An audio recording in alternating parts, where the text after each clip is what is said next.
I was thinking about it the other.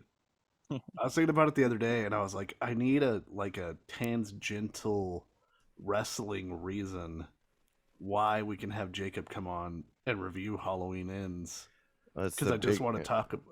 I just want to talk about Halloween Ends. It's the big matchup between Laurie Strode and It's true. They've been promoting it for like 50 years, dude. I heard big it's blow-off match. I heard it's in a doomsday cage. Dusty, I gotta address this. You said tangential? No, I think tangential, right? It's I think it's tangential. Yeah, tangential. Yeah. Can you do me a favor? Just real quick. All right. Don't fucking correct me on the podcast. Listen, I don't want people to be like, this podcast thinks it's tangential. You know what I mean? I want to do it gently. I'm trying to find a gentle... what though? You know what, Andrew? It's not the podcast. They just think Dusty thinks that's what it is. Yeah. And they just be like, that guy's human. Yeah, I'm filled with too much joy. Recent marital joy means that I mispronounce words. That is true. Recently ceremonied. Dusty. He was already married, but just a lovely little ceremony. It's pretty good, right? Walking up to Jacob, Dusty had a Jurassic Park themed wedding. How's that? It was a bad idea.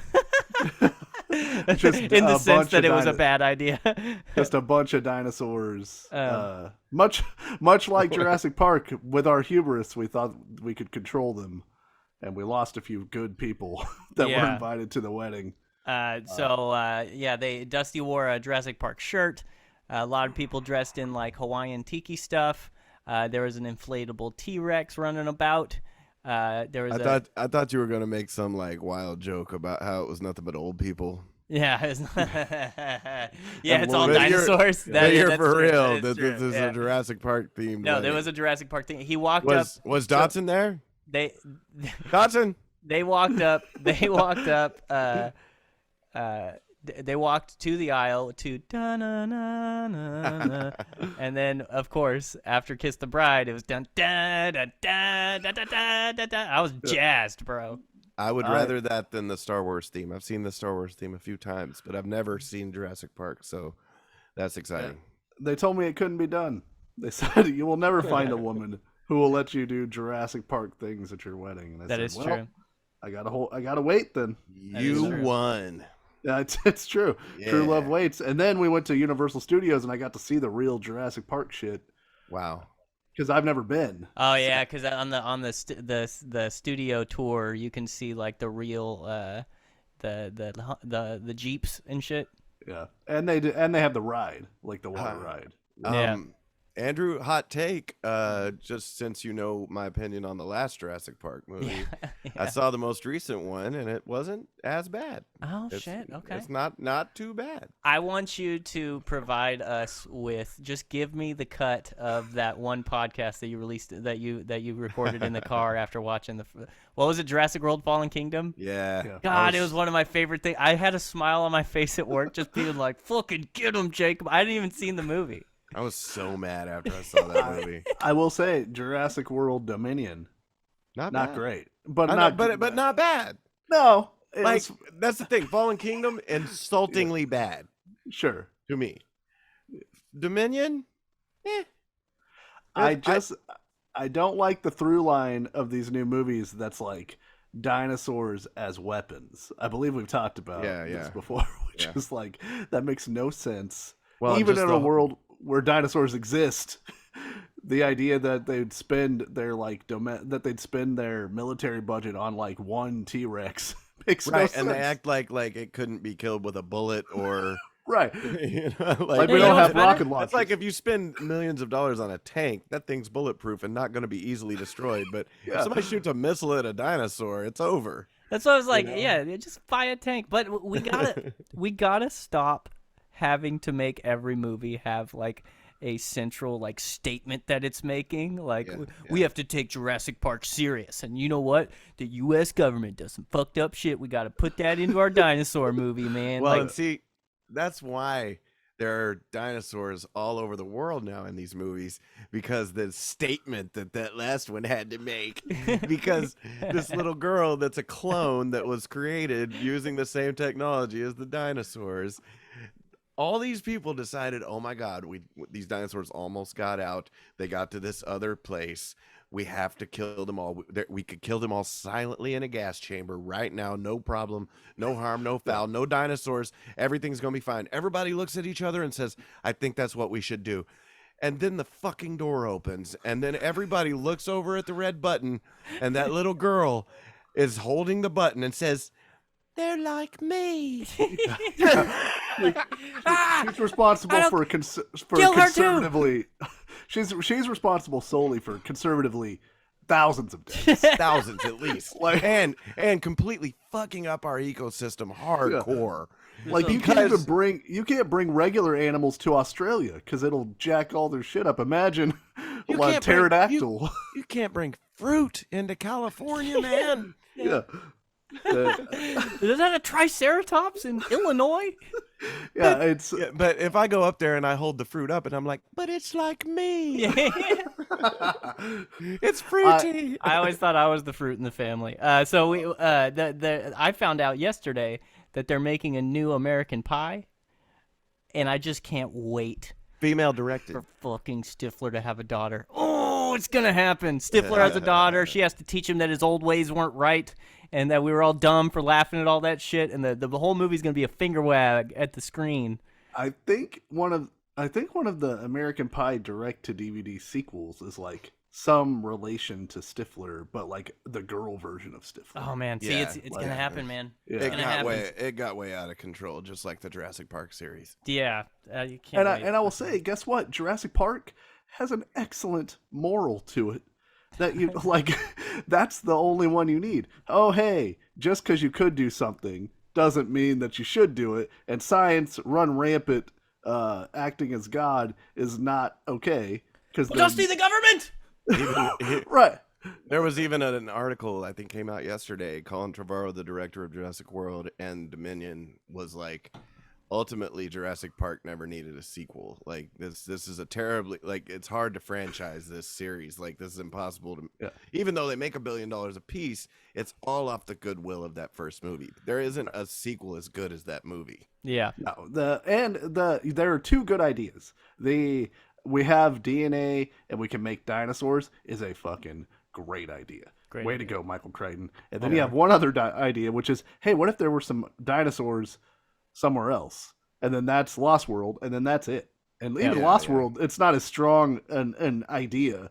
But yeah, you really are living off of the idea of like, man, what if there were dinosaurs? Which one has the one big pile of shit line? That's the first one. That's the first one. Okay, no, that's all you need. I have the VHS of the Lost World right here. It happens to be. He's just always got things in arm's length. You know, he's ready. That one does have my favorite Jurassic Park scene of all of the movies, which is the raptors in the tall grass, just straight up obliterating those. That is hot. I agree. That's the best scene in any of the movies. But yeah, you really, the first one is a nice little bow. It's like, oh yeah, science run rampant is bad. We should leave things the way they are. And it's that Patton Oswalt bit where he talks about science is always thinking about can we and not should we, you know? Yeah. Well, so is cinema, and that's what you learn from all the rest of them. Yeah, that's what it is. Honestly. We can, but what should we? Even Steven Spielberg even came back for that second one, and he even couldn't make a good sequel to Jurassic Park. Yeah. He got close. He's the only person that got close. But that movie suffers from what I call Jordan Peele's us syndrome.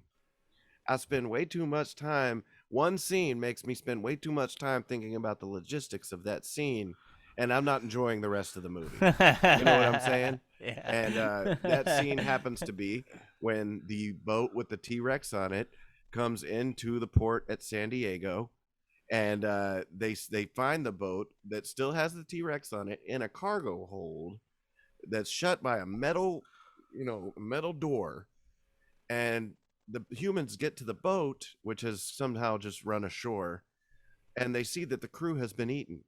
There's well, even didn't just run ashore. The captain got eaten. Right. What ate that? Who ate that captain? What ate that captain? Where is it? There's even a hand hanging off of the steering wheel of the boat, and it's such a small quarters. It couldn't have been the T-Rex that did that. And he had to have gotten into the room and like fucking. So either there's some raptors that got on that boat and killed these people, and they didn't even mention it in the movie, which is a bad move. Yep. Or they edited it out completely. Like I don't know, because when they opened that cargo hold, that's the first time that T-Rex has seen any of that. It was just mass spontaneous combustion. I thought that it's supposed to be that a raptor gets on the boat. But like you said, they don't ever release, and that means there would be a raptor free in San Diego, and they don't even mention that.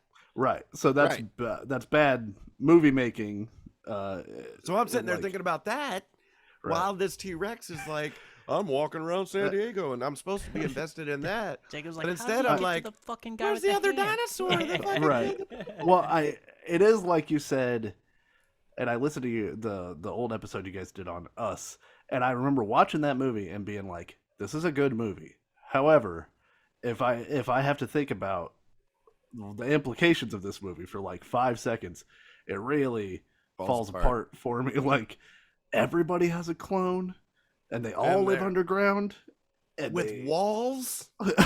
Right, and they're just like, they're doing the same shit that you're doing above, but so they're just running into walls all the time? Yeah. Because it's all hallways down there. Yeah. If I go to the grocery store, I'm not hitting any hallways, man. Yeah. But if they're doing the same thing I'm doing, how are they doing that? They should all be all fucking bruised up. There's blood on the walls and shit.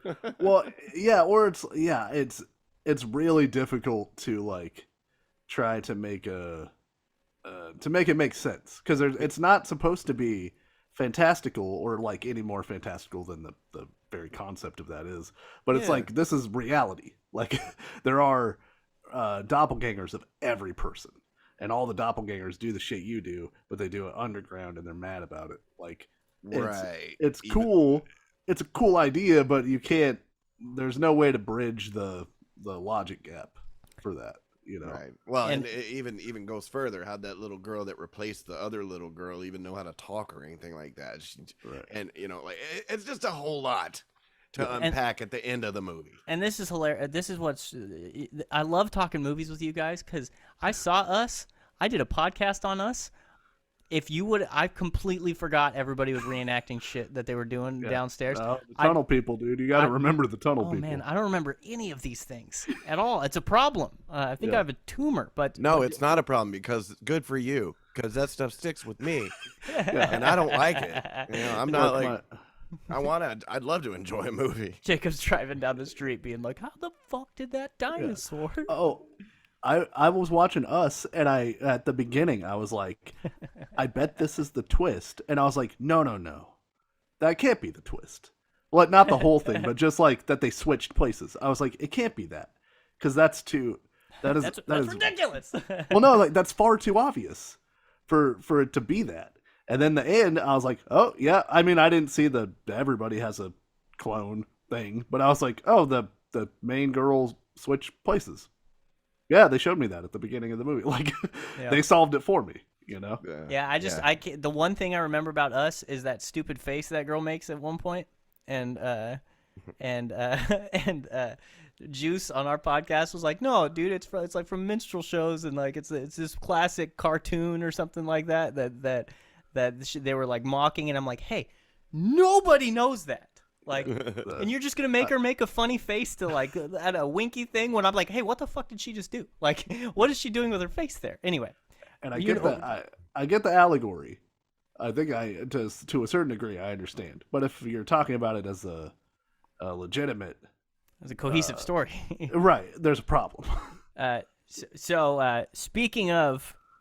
Just for the sake of briefness, so we don't go 4 hours on this podcast, because would be, Andrew, brevity. Okay, I'll give you that. One. Stupid. I got it back for you, Dustin. I'm gonna go ahead and Google briefness and see if it fucking pops up. That's not a word.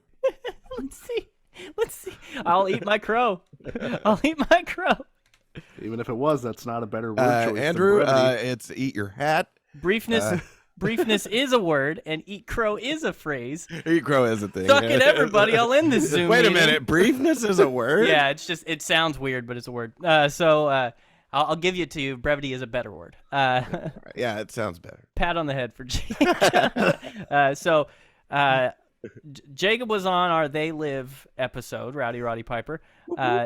He then listened to a subsequent episode, which a couple episodes down the road, can't remember which one it is, when Dusty and I discussed Kevin Smith and our distaste for Jay and Silent Bob reboot and our lack of faith in Clerks 3.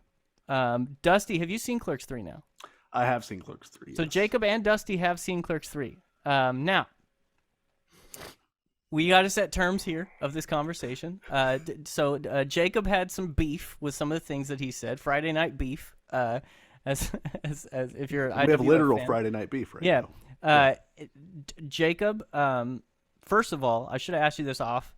Do you remember what you got mad at us for saying about Kevin Smith? Let's start there. I remember a thing happened, but I remember it did involve like reboot kind of being weak. Jacob. No. Reboot is not weak, Jacob. Okay. Reboot is a terrible movie. Jacob, to me, possibly the worst movie. Okay, so Jacob texted me on Friday, Yoga Hosers? Friday, July 29th. We'll get and to said, it's driving me crazy. Listen to this Kevin Smith conversation and not being able to correct you, motherfuckers. So I can in briefness tell you my thank you. I appreciate my argument, which is you went with briefness. Yeah. Listen, we're breaking barriers here. I love Kevin Smith. I genuinely, many of his movies I count among my favorites. I think that he has now 100% gone nostalgia up his own movie universe because of anytime that he ventured out of that, people were mean to him. And as much as I love Kevin Smith, I do not find that he takes criticism of his art very well, which is fine. He doesn't have to. You're absolutely correct. And it's hard. It really is hard to take criticism of your art. And he is a very sensitive human being. Like, yeah.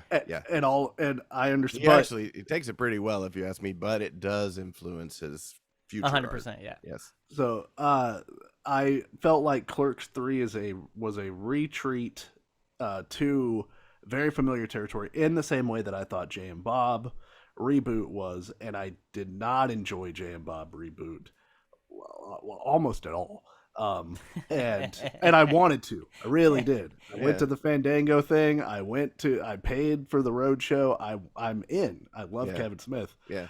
I just didn't enjoy it, and so I was concerned that Clerks 3 was going to just be the same thing because it's a more familiar thing, and I would rather him do stuff like Tusk and fucking Moose Jaws or Red State, which I thought was awesome, things that are interesting and to go outside of his normal purview. Let me interject real quick before we continue.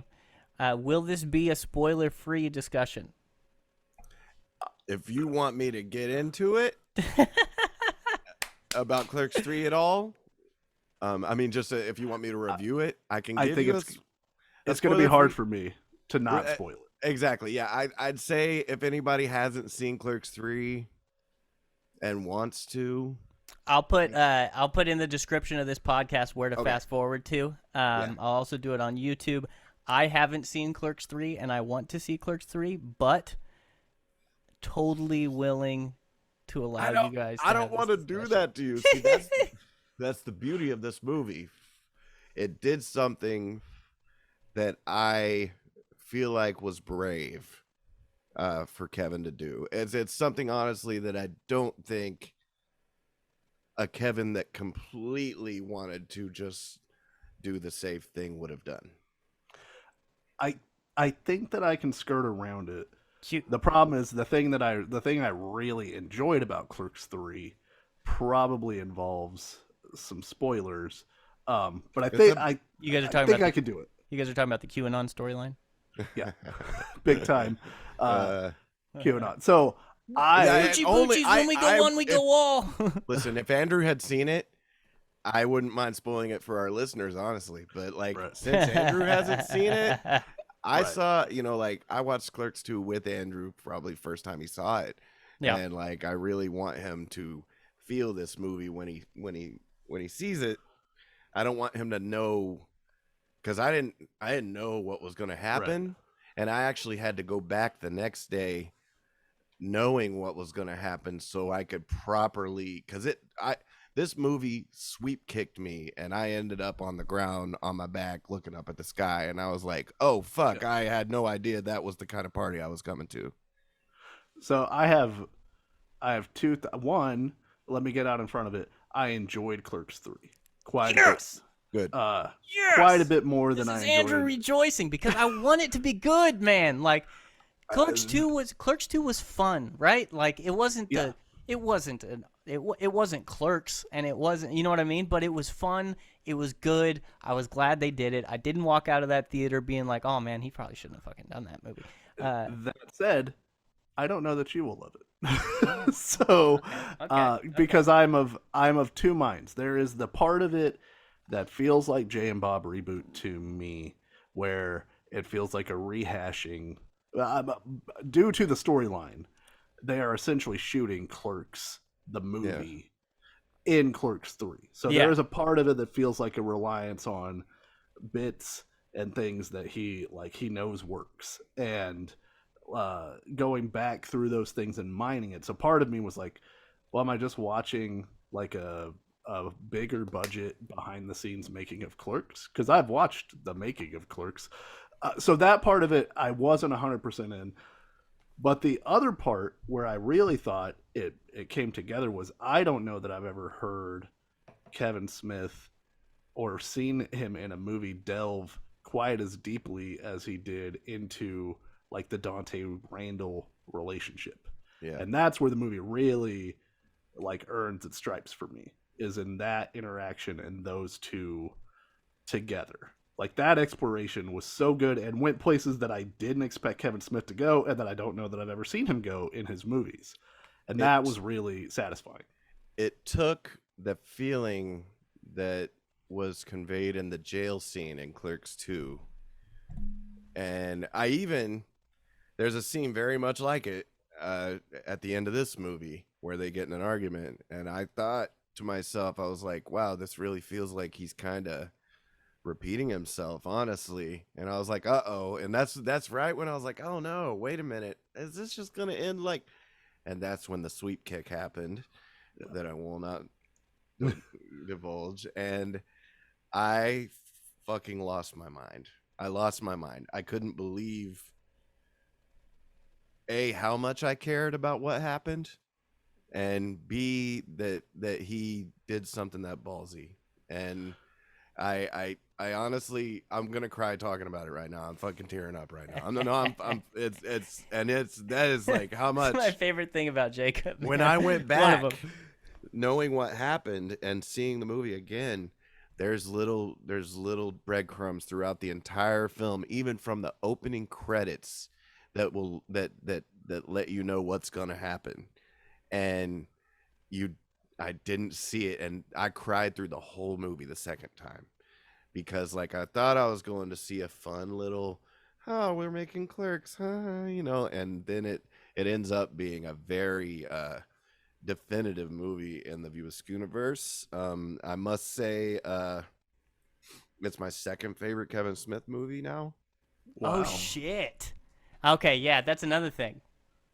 Does anybody have any more to expound on Clerks 3, or should we get to the other thing? I just really want to say that when you were talking about even the scenes where because there are scenes where they are literally filming scenes from Clerks, and it's even in black and white. It's got he got all the people back from Clerks, like everybody that's alive is in that movie. What's up with Fat Elias, by the way? He gained a little good, weight, man. He's so good in this. He in this movie is so charming. There's even scene, because he hasn't acted since Clerks 2. he makes video games. Like That's actually cool. that the Jay and Silent Bob video game that you can buy, the Mall Brawl, he made that with a buddy of his. And but anyway, in this movie, there's a few scenes where like his acting isn't great and you can tell he's about to crack up even though he's supposed to be serious right now. Yeah. But it's so fucking charming that you're just like, but anyway, what I was going to say is the scene, I feel like the scenes that they refilmed, I went back and watched Clerks and it made it better. It made it even better. Like, and it's, oh no, man, I feel like Kevin is really good at speaking with his heart. And since he had a heart attack and put it into this movie, I feel like he heart attacked me because it fucking hurts. I can't wait to watch this movie 100 times, but I'm about to fucking cry again, man. It's fucking, these are characters I love very much. Yeah. And especially Clerks. Clerks is my favorite. It all started with Clerks. I saw it first, and I love these people, and what he just did is so beautiful, and I want Andrew to see it really bad. I hope you see it soon, brother. Actually, October 14th, it'll be on digital. It'll be on my Voodoo, so feel free to cue that up. I'll probably watch it on digital. That'll probably be the thing. We can do a recap at some point. Comes out the same fucking day as Halloween ends, motherfucker. We might have to do a side episode that is Andrew watched Clerks 3 / Halloween Ends.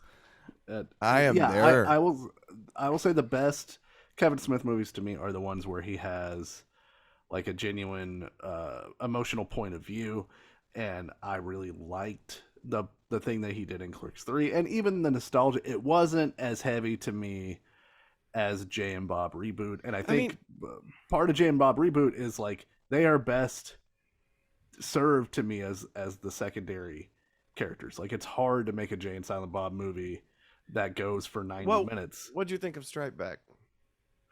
Strike Back's, it's okay.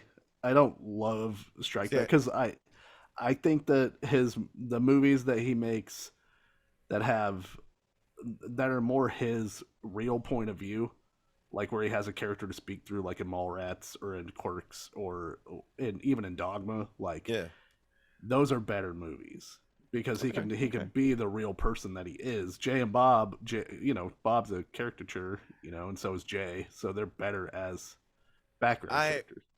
I think where, because I've always been able to kind of see that he didn't expect Jay and Silent Bob to take off, and that's why we got a Jay and Silent Bob movie. And I remember sitting in the theater at Jay and Silent Bob Strike Back, and that was the first of his movies that had a wide release, and it was the first of his movies that had trailers on TV and stuff like that. And Dogma had a bit of a release, but you had to like drive to find it, But like Jay and Silent Bob Strike Back was the first time you could go to your local Cineplex here in Arkansas and boom, there it is. And sitting in that theater with a bunch of people that had never seen or had maybe seen Mallrats and hadn't seen Chasing Amy or Dogma, and I'm sitting there dying laughing at these inside jokes. And that was the first movie to really do that. That was the first movie where you had to see literally 4 other movies to even understand half the fucking jokes in the movie. Otherwise, you're just watching what you think is you're like, what are they talking about? 37. Or why is Ben Affleck 2 people in this? Or why is Jason Lee 2 people in this? What's going on? Ben Affleck's playing himself, but he also was a guy named Holden. What's that mean? And I was sitting in a theater with these people, and anytime there's a dick or fart joke or somebody falls over, they laugh. But every time like Holden McNeil pops up, I'm like, or whatever, and I saw that disconnect, you know what I'm saying? Yeah. And I love that he did that. Because it felt like a movie for me. It felt like I was rewarded for loving those first 4 movies with Jay and Silent Bob Strike Back.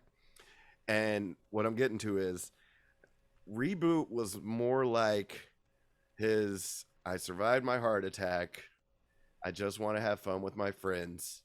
I'm just going to throw this shit together. And they had a small budget. He didn't have as much available to him as he did when he made Strike Back, but he wanted to make a sequel to Strike Back. And he wanted to make a movie that felt like that. And did he succeed completely? I agree with you. That movie is a little disjointed. It's even got parts like, for example, the scene where they're in the van with the girls and they have the emotional moment and everything where he's talking about, oh, your dad's probably a piece of shit and stuff like that. And then Merkin, the Fred Armisen character, is outside. He found them and in the drive-thru, and he's throwing tater tots at them and stuff, and he's on their van, and then they knock him out and the van drives off and the girls drove away and the guys have no idea where they went. And at the time, I think they were in Louisiana. And then it cuts to Arizona. Yeah. They didn't even have a vehicle. I think they said they took Merkin. No, they took Merkin's car. That's what it was. But it cuts to Arizona, somewhere in Arizona, and they fucking find the van out of nowhere. There's no logic to that. And it's just a little bit like, it just doesn't move as smoothly. And once again, that's a scene where I'm thinking too hard about what was missing back there and not enjoying what's happening on the screen. Anyway, I can talk about Kevin Smith for hours. Yeah. Well, and I don't want to sound like a curmudgeon. More power to him. Make whatever movie you want, dude. Like, you get to do the thing you want. Like, I'm not mad that he made Reboot, or if he wants to make Clerks 8 or what. Like, I'll still go see it. I'm a mark for Kevin Smith. I just this is the guy that made Tusk just because he had a funny idea on a podcast, and he's like, you know what? Fuck it. I'm going to see what happens if I just make this movie. And he did. That's awesome. You know, and a lot of people didn't like it when it came out. And now it's been such a fucking big hit on the digital platforms that he's making a sequel to it. So, I mean, like, his shit, it's same with Mallrats. Mallrats a huge flop when it happened. But now that's everybody's favorite fucking movie. It's just like he's not always on time, but he's always there for when you need him, So I'm so glad you loved Clerks 3. I wanted to love it, and I was worried that I wasn't going to, and then I left the movie with a giant smile on my face. That opening scene is awesome as well. Yeah, by and large, I really, really enjoyed Clerks 3. Wait, so let me do this to you, Dusty. Yeah. Okay, the movie opens with "Welcome to the Black Parade," right? Yes. Get this lyric. Sometimes I get the feeling. I'm taking this off. All right. Okay. Sometimes I get the feeling she's watching over me, and other times I feel like I should go. Yeah. That's And through it all, the rise and fall, the bodies in the streets, right? Real quick, we're taking real quick. Brian O'Halloran, I've never seen him act like that, so good for him. Yeah, I'm done. Well. That's the period. That's the period. Okay. So, do we want to do the ranking real quick? Do you want to do it fast? I did a ranking. Okay. So, all right. Jacob has seen every. Our last episode was 3 hours long. I don't give a fuck. Let's do it. I just want to make sure. So, Jacob, you have seen every Kevin Smith movie, right? We are doing basically movies he's written and or directed. Yeah. Okay. Dusty, which ones have you not seen? I have not seen Jersey Girl or Yoga Hosers. Okay, so we'll start with. They're disqualified from my ranking. Oh, you've taken them out of here. Okay. Yes. Jacob. Yes. What was your least favorite Kevin Smith movie? Zack and Miri Make a Porno. Dusty. Where does Zack and Miri Make a Porno rank on yours? Fourth from the bottom. Fourth from the bottom. Okay. Yes. Dusty, what is your least favorite? Jay and Bob Reboot. Oh yeah, I don't know why I asked that. That. Okay, so we've got Jay and Bob Reboot. Is this the way to go? Do we go back and forth? Do we compare and contrast? Or what? Jacob, I never know. Jay and Silent Bob Reboot is number 9 on my list, so it's still low, 9 of 14. I think it's my least favorite View Askewniverse movie. Okay, that is also where I have it. It's the least favorite View Askewniverse movie. Dusty, what is your second to last Kevin Smith movie? Cop Out. Oh shit. My second to last is also Cop Out. Look at us. Ding, ding, ding, motherfuckers. But Bruce Willis is so delightful. I'm going to say, it could have been good. I don't hate that movie. There are good jokes in that movie. I'm going to say I don't hate any of these movies, and this was a really hard list to make. I think Zack and Miri even has a couple scenes in it that are better than anything in Cop Out, but as a movie, I think Cop Out is a better all-around I watched a movie. I forgot about Zack and Miri. I haven't thought about that movie in a long time. Jacob, what is the one above Cop Out? Where are we at? 12. Yoga Hosers. Yoga Hosers. Okay, so Dusty's never seen that one. Dusty's never seen that. I'm sure Yoga Hosers stinks. That is the one movie that I have. That was one of those movies I have not seen it. I'm sure it's not good.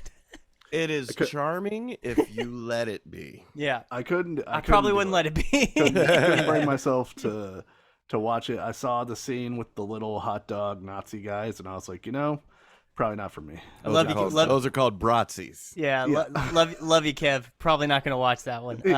But yet, once again, a stupid idea that he was just like, I'm going to make that. And he did, because he wanted to make a film with his kid. So good for him. All right, what's next? Let's Dusty, see. I think it's Dusty's turn. What is above Cop Out for you? I had Red State. Oh, okay. That's pretty deep for Red State. I expected Red State to be a little higher, but that shows you how dense Kevin Smith's repertoire is, because Red State's a pretty good movie. Yeah, I didn't hate Red State at all. It's just it was hard to slot it somewhere because these other movies I enjoy more than I enjoyed Red State. Red State is also in the same place on my list. Okay. Yes. Okay. Yes. Yeah. It's a good movie. Haven't had a lot of repeat watches. Probably saw it 2 or 3 times, but it's just not necessarily a place I want to go to all the time. Yeah, it's a heavy one. John Goodman's amazing in that movie. Isn't Michael Parks the Michael Fred Parks is great in it. Yeah. Okay, so Jacob, what's above Red State? What is above Red State? That would be number 10. Tusk. Tuscarooski. I like Tusk. I don't love Tusk, but I think it's fun. Yeah, I got Zach and Mary Make a Porno right there. Okay. Which again I enjoyed. There's some good bits in Zach and Mary. Wasn't Jim Norton pretty funny in that? Isn't he like the drunk guy that walks up? Yeah, he is. He's like he has a cameo. The Justin Long, Bobby Long scene is probably the best part of that movie. Is he? Is he Damon St. Randy? Is that what that movie comes? Is that what that comes from? Where he says mustachioed Brownman? Yeah. It's not Bobby Long. Sorry, it's something St. Randy. I think it's like David St. Randy or something. But when he says mustachioed Brownman, I think of that line all the time. So, okay. So Dusty. What is above Zach and Mary? Is Clerks 3 right now. It might move given more watches, but I've only seen it the one time. Okay.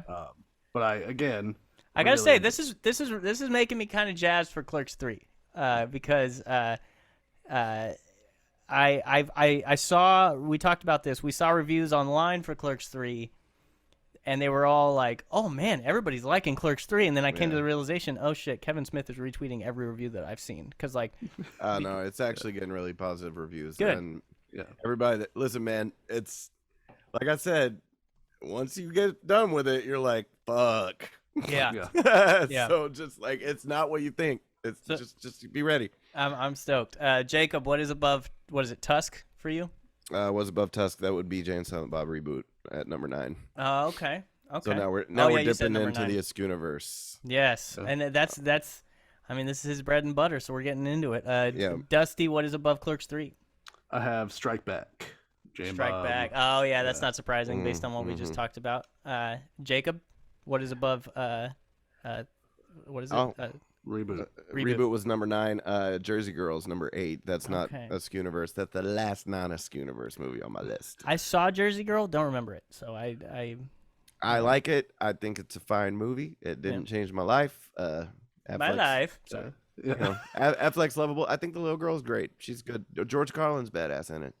From all accounts I've heard that it's enjoyable. I just know Kevin Smith hates it, so I never went out of my way to watch it. Kevin Smith loved that movie until people didn't go see it.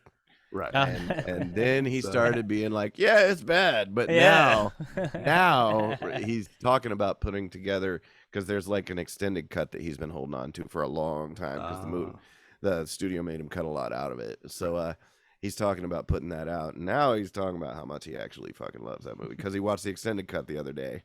And now he's like, oh, I fucking love that movie. He loved it. Like you said, he's influenced by people's opinions.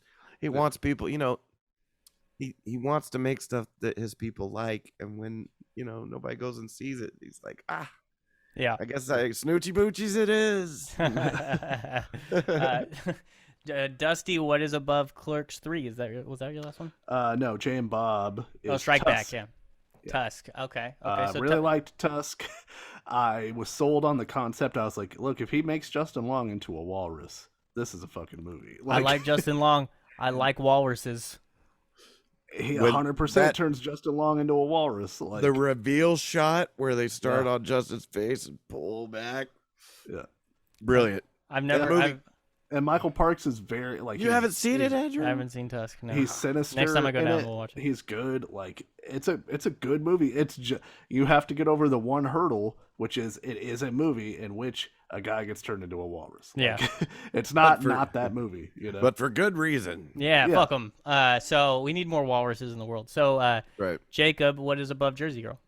What is above Jersey Girl? Jersey Girl was number 8. Chasing Amy. Okay, I expect Dusty is Chasing Amy your next one. I have Clerks 2. Oh, really? You put Chasing Amy above Clerks 2? Okay. Because I had not seen Jersey Girl, so I don't know where it would slide into this ranking. So. Did you? Yeah. But yeah, Clerks 2, very good. I enjoyed the idea of them switching up the guys and putting them in a different locale, but still in a low-level service job. It's a good flick. Dusty, but the question is, do you go ass to mouth? You never do that. Yeah, that's true. Yeah. You passed the test. Jacob, what is above what was your other one? I was doing okay. That was number 7, Chasing Amy. Okay. My next favorite would be Jay and Silent Bob Strike Back. Okay. Totally fun, but there's 5 movies I like better. Okay. Yep. And this is where I have Chasing Amy above Clerks 2. Okay. So now we're getting into it. Now we're getting into the triad. I know that's a lot of people's big one, and I really enjoy it, but it doesn't hit me the same way as my top 3 do. So I think Chasing Amy is a good movie, but I think Ben Affleck's character is kind of a douche, and I think that's the main reason I don't like it. Is like I'm like, this guy is super insecure and making horrible decisions throughout this entire movie, and I just don't like it. You know, but based on Kevin's actual relationship with the star of the movie, Joey Lauren Adams,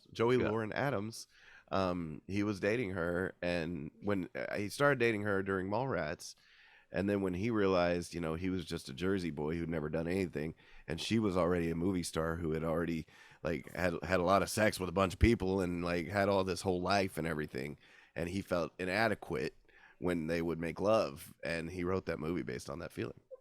So, I mean, it was based on him like lashing out at her with insecurity. And wasn't she the star of that movie? Yeah, he wrote it for her. Made an awkward. Also, maybe the best Bob speech of all the movies. That was good. I've been Bob. You know, also in that situation. But during the best Bob speech, the worst Bob wig. Yeah, it's a rough turnabout. You know. So if my tracking is correct, which I'm not writing anything down, I'm just looking. You both have Clerks, Mallrats, and Dogma left, and Jacob's got Clerks 3 left. I still got Clerks 2 left as well. Oh shit. Yeah. Jacob does because I got 2 more movies than him. Yeah. Okay, so who went last? It was me. Okay, Jacob, what's your next one? Okay, so after Chasing Amy, I think. After Jay and Silent Bob Strike Back. Yeah. Dogma is my number 5. Dogma's number 5. Okay. Love it. Right. It's a little long. It's a little. I think Linda Fiorentino is not very good in it, and Kevin agrees because they fought a lot during that movie. He actually wanted Joey Lauren Adams to be the star of that movie, but Harvey Weinstein wouldn't let him. And we know Harvey Weinstein's always right. Sliding into my number 3 spot is gotta be like, it's an uncomfortable place, you know. It's Mallrats, like the back of a Volkswagen. Like the back of a Volkswagen. It has one of my favorite lines of all time, where Ben Affleck is beating up Jason Lee, and he says, "You're just one of these mall rat kids. I have no respect for people with no shopping agenda." Yeah, that's one of my favorite lines of any movie. It's also got "Do It, Doug." Yeah, it just feels like if you were a kid that went to the mall at the time that I was a going to the mall ass kid, like you know this movie inside and out. So Mallrats is also my next one. So okay, number 4, Mallrats. Great movie. Okay. After I saw Clerks, I remember looking at a magazine. It was like a video game magazine or something, and seeing the Magic Eye ad for Mallrats. Oh, yes. And Jay and Silent Bob are really small, and they're like the new movie from and I was like, that's those guys from Clerks. And like having that having that moment where I'm like, why are they in this movie called Mallrats? I have to see this, And so right then, like Jay and Silent Bob worked on me like in real time. I was like, yes, I will see Mallrats, whatever that is. I didn't even know like at that time that Silent Bob was the director. I didn't know that. Anyway. Oh, okay. Also has You Dumb Bastard. You Dumb Bastard. Oh, yeah. Play maybe one of the it's best not a scooter, it's a sailboat. There is no Easter Bunny. You know what? Number 2 for me, Clerks, the original. I remember when I was first getting into like indie movies and stuff, I remember hearing about Clerks, and I couldn't rent it. My mom wouldn't let me rent it, so I went to the why. I went to the. I think you can see your kidneys. Yeah, I went to the Borders bookstore and I read the screenplay. That's how. They had that, yeah, that's how much I wanted to be involved in this movie. Wow. And it was the mall. It was, I think, it was the Clerks and the Mallrats scripts. Yeah, they had them together. Yeah. I remember. Yeah, or it was Clerks and Chasing Amy. Something like that. And I just sat there and read a screenplay and just imagined what the movie looked like. 37 dicks. So, and then I saw it and I was like, yeah, man. And in my ill-fated attempts to be an amateur screenwriter, I remember writing part of a knockoff Clerks script, which is really? How you do stuff. Yeah. You know how many knockoff Clerks scripts there are? There was a guy one time. There was a guy who he would always forget me, but he worked at a gas station, and like 3 or 4 times he told me that he feels like Randall from Clerks. Yeah. He's like, because I'm just always here making my jokes and like all this stuff. It was the saddest thing I've ever seen. That's sweet.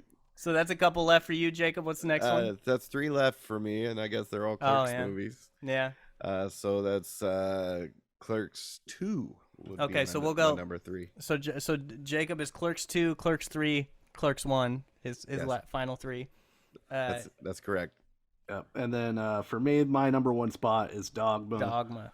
I think for joke writing, it's maybe the epitome of what Kevin Smith did, and also growing up as a very religious child, like there was something very like subversive about laughing at a lot of the religious tropes, while also like the movie's got sweetness underneath it, like the part where Chris Rock talks about how everyone gets the part of it wrong in trying to be so right, whenever Jesus just loved everybody.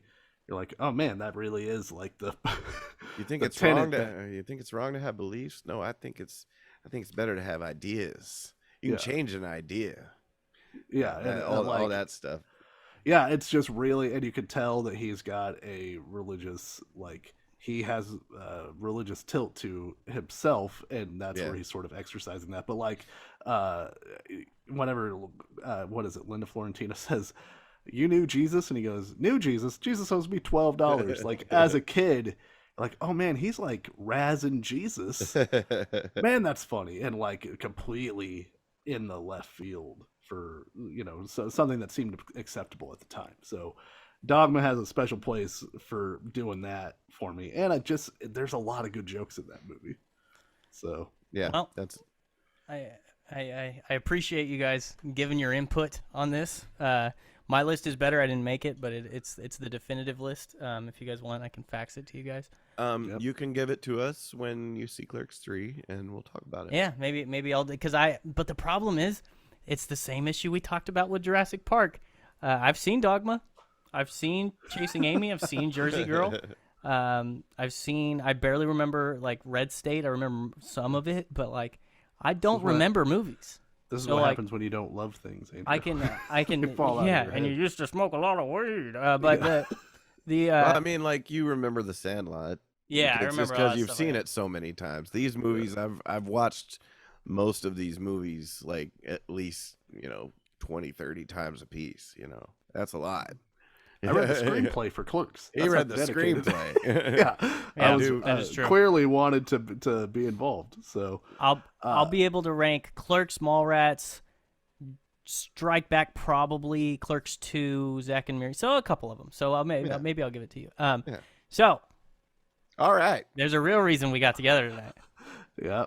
Just the what real would have fertile probably reason. if Kevin Smith would have made this movie, probably at the top of your list. I'm guessing. We haven't talked about it yet. So let's do the theme song.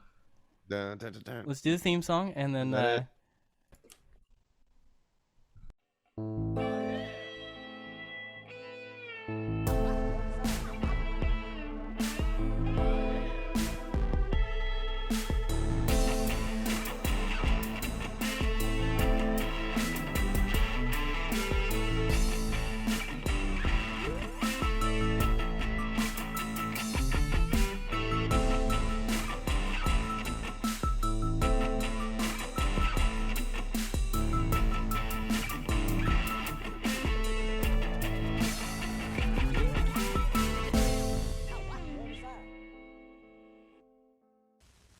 In the future, after the big war, there will come a time to rebuild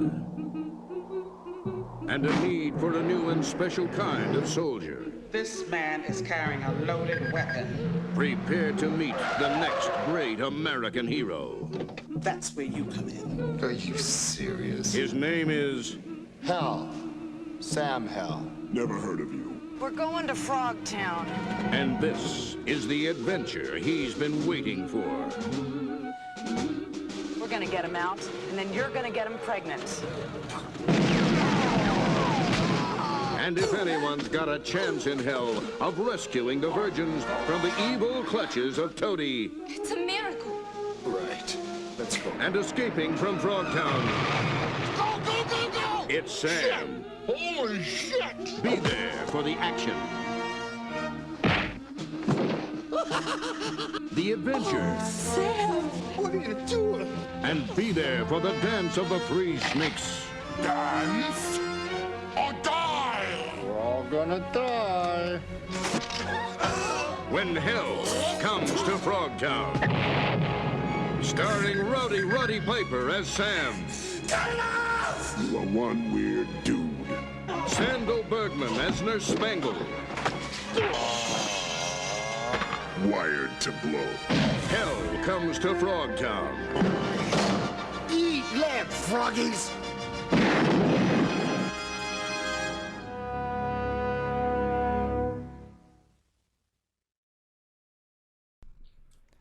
Welcome to Snark Marks, everybody. We're a wrestling retrospective podcast out of the Central Valley of California. My name's Andrew. I'm here with two of my favorite people in the world, my buddy Dusty here and my brother Jacob, holding up something beautiful for us that I can't tell you what it is because it's secret. You know what I mean? Secret. It's a movie that hasn't come out yet. You'll never know. Imagine it in your mind's eye. Mm-hmm. You know. And we've followed us on the socials at SnarkMarksPod on Twitter and Instagram. At SnarkMarkD on Twitter for Dusty. I'm on Instagram at Andrew Idell. Subscribe to our YouTube channel. I've been putting the episodes up on there, trying to pump up the numbers. Jacob is on all the shit. Jacob Cotner. Check him out. And he's the best. I'm so glad that he's back because a couple months ago, I don't know. I don't know. You know what I was holding up? My end of the bargain. Yeah, right on your shoulders, those broad, beautiful shoulders. I watched this movie anyway. We'll get to it. We watched They Live a couple months ago. Decent movie. Great movie. Yeah, it's fucking The Godfather compared to what we just watched. But anyway, no spoilers, Andrew. Yeah, sorry. Hell, you might have some arguments here. So we were during that episode. If you listen to it, we discovered that Roddy Piper was in another movie around the same time he was in They Live. And when we saw the name of the movie, which is, by the way, Hell Comes to Frogtown. Probably the best title of any movie. Yes, we decided that we have to watch the movie. We also found out that the main character's name is Sam Hell, and that, the plot. It is he himself that is going to Frogtown. It's a double meaning. Yeah, I just went out to say hello to my wife as we're recording, and she gave me a face that made it look like she was surprised we were done recording so fast, and I did not have the heart to tell her that we have not yet to begin discussing Hell Comes to Frogtown. Same thing just happened to me. You guys are gonna be both divorced. It's gonna be like that Chris Rock bit: grand opening, grand closing for Dusty. How's about my wife has no idea what Hell Comes to Frogtown is and walked in on me watching it and was like, "What?" And also my kid too was just like, "What? Is that a frog with 3 snakes for dicks?" Well, that's the thing. In one shot, you'll see that, and you're like, okay, I get what kind of movie this is. And then it cuts over to the people watching the frog, and it's a lady in lingerie. What? How's about Andrew sent me a text that said, hey, I'm going to watch Hell Comes to Frogtown, and then 1 minute later said, hey, maybe don't watch this with your wife. Yeah. And she kind of wanted to watch it, and I had to be like, I don't know. I can't vouch. Did I make the right call? Huh? Did I make the right call? Yeah. I was like, I can't vouch that Hell Comes to Frogtown does not have many things that will upset you. Yeah. Unless your wife is a teenage boy in the 80s, this movie is not made for her. Yeah, it's really got nothing for you. So in the for as brief as we could be with the three of us here, because we do like to go on, which is most enjoyable. No. For the sake of that, how about I run down the quick plot of Hell Comes to Frogtown, and then we just talk about whatever it is. It is a quick plot. Well, I just like to say whatever synopsis you've got. Yeah. I mean, I don't know if it would like the synopsis I read when I purchased this movie. Yeah, because I didn't want to watch it on Tubi because the commercials were aplenty. I can tell you that. That's right. Yeah, so, if I'm going to watch a movie that is questionable, I want it to last as little time as possible. So, therefore, I will spend $5 to go ahead and do that. This is recently got a raise, Jacob. That's right. I'll throw that $5 bill down. I will gladly give some residuals to Roddy Piper's family. Yeah. And, on Tubi, it was called Commercials Coming to Frogtown. Yeah, it really was. Holy shit. Yeah, Dell Comes to Frogtown. Go ahead, Jacob. What were you saying? The synopsis you read? Well, I was going to say, the synopsis I read did not prepare me for the movie I saw. Yeah. And what it's about. And it's woo. So I'm very excited to hear your synopsis, Dusty. Yeah. Okay. So in the near future, undisclosed near future, there has been a nuclear war. And as a result of that, the Earth is a wasteland. And in the wasteland, we find that most of the people are infertile. And so Sam Hell, played by Roddy Piper, is a marauder. Fuck yeah, bro. Is a marauder that is taken hostage by the government because he is because tales of his fertility are so rampant. Mm-hmm. That he's like a folk hero, like a Johnny Appleseed type character. But and so he is tasked with apparently repopulating the whole Earth himself. But as part of that deal with the government to absolve him of his previous crimes, he has to go into Frogtown to save a harem of fertile women so that he can then impregnate those women. And as noble a cause as there is. And gets up to many shenanigans along the way. Yeah. As plot synopsis goes, how do we feel? Okay, so that's it. So, really, pretty good.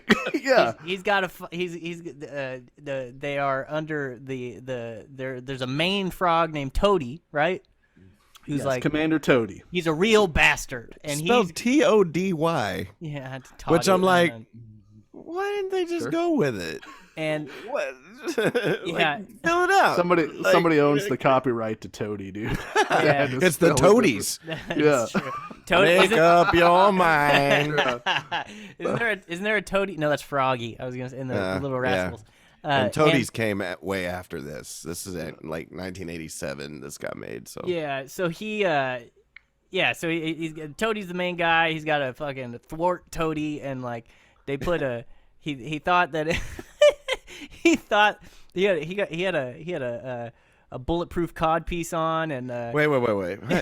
You need to back up, Andrew. That's not plot. Back it up. I think it's a main part of the story. He thinks his dick's gonna explode if anything goes awry. Anybody that has pushed play on this and hasn't seen this, needs to understand. Yeah, this ain't like any movie I've ever seen in my life. Honestly.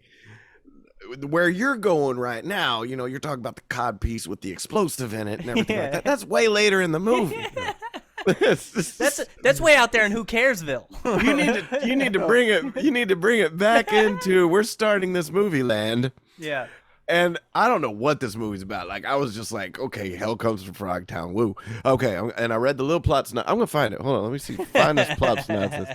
Also, you have seen this movie, Jacob. It's porno Mad Max is what this movie is. I was about to say it's Porno Fury Road. Yeah, this movie. That's the funny thing about this movie is, it is a porno without the sex. Like completely. Like that's when he was sitting in the chair. It's almost chaste for as much as fertility has to be in the main plot of this movie. When he was sitting in that chair in the beginning of the movie, I was really like, for real. Okay, I think this was a porno script. Yeah. And they were like, "This is actually kind of good enough to be a movie." Because it could be in a video store. That's the whole reason this movie exists. Okay, here we go. Here we go. Yeah. Sam Hell is a muscle-bound combination of wise guy, cool, and deadly force. Did you find the porno description of this movie, Jacob? It's up to hell and it's up to hell and the armed and dangerous beauty Spangle to brave the barren wasteland once known as Earth and ruled by slimy, green, overgrown amphibians. Their mission? To perpetuate the race by impregnating as many fertile women as possible. I guess I didn't get to that part. Humanity's frog people was like, fuck yeah, all right, let's watch. Humanity's last hope for survival lies in the abilities of a beauty and a beast. Okay, but like squeezed into this paragraph, their mission to perpetuate the race by impregnating as many fertile women as possible. Yeah. Okay. Some would say it's a tale as old as time. It is. The Beauty and the Beast. I'm so glad we watched this today. The funny thing about so they choose Sam Hell as his name, right? It's fucking stupid. Like what? I think they said his full name, and it was like Hellman. I don't know. Yeah, who cares? Sam Hellman. There's also an old. I think there's a Johnny Cash. It might be a cover, but Sam Hell is a song. Well, yeah, It what sounds like Sam something Hell, Johnny Cash would think like, is cool. Yeah. But everybody knows about Sam Hell. But guys, why'd they change his name? His name, if you don't remember, is Roddy Piper. Yeah. He's got Rod and Pipe in his fucking name. And he's rowdy. And you're making a porno movie. Call him Roddy Piper. You know what? I have never put that together. Me neither. Until That's I hilarious. watched Hell Comes to Frogtown. He would make a great porn star name. Yeah. Wow. Huh. It would be almost a too obvious porn star name. But anyway. I even got those like weird feelings because I've seen too many damn pornos, I got that weird feeling you get. You're just like, oh, I'm doing something naughty. Something's coming. I can't watch this in the living room. That scene where they're camping and she takes her clothes off, and then the other girl comes over and just gets butt naked and is like, I'm doing this with you. This movie, if I would have seen this as like a teenager, I mean, this is like teenage wish fulfillment male fantasy shit. Yeah. Like, this is like, I'm the only man on earth that any woman wants to sleep with because they want my seed. And I don't have to wear a condom. I don't got to do nothing. I don't got to talk to him after or nothing. Dude, they are happy with just a pump and dump. And it's horrible. and see, like... I can't believe this exists. And see, I'm so shocked that this is the movie we watched, because I was like, I thought we were gonna see something that was gonna be very inconsequential and stupid. And I actually saw a movie I wish I would have seen way back in the day, because like I had a great time with this movie. And the funny thing about it is, like, you're right. Like, this is the classic, especially in the 80s. This is the movie that they make to be like, oh, an American man gets thrown into the exact position that everybody ever wants to be in, and you get to watch this fantasy. But Sam Hell is this like super reluctant hero. Like he's tired of fucking. Dude. He's all fucked out. You know what I mean? And he's just a reluctant hero. I had this line. He's like he's like Trouser Snake Plissken. Yeah, well, because it is kind of porno Escape from L.A. or Escape from New York too. Yeah, it is. But it's a lot of movies mixed together. It's even movies that didn't exist.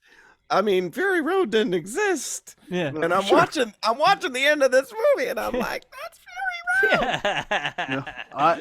I knew we were in trouble. With Froggy Road, bro. Froggy Road, yes. I knew we were in trouble at the beginning of this movie when the exposition voiceover is like, in the late 20th century, there arose a disagreement. Yeah. And I'm like, what the fuck does that mean? And it was what was it? Something of ideas or something like that. Like they were like, it's like a minor disagreement or something. They thought that if disagreement about the classified files at Mar-a-Lago. Yeah. Well, they were like, I think the idea is she's saying like there was a disagreement that some people thought if nuclear bombs were exchanged, it'd just be a 1-for-1, and everyone. They thought they'd be like, "Oh fuck, do you see what we did with our bomb? Our bad, guys." Yeah, but no more.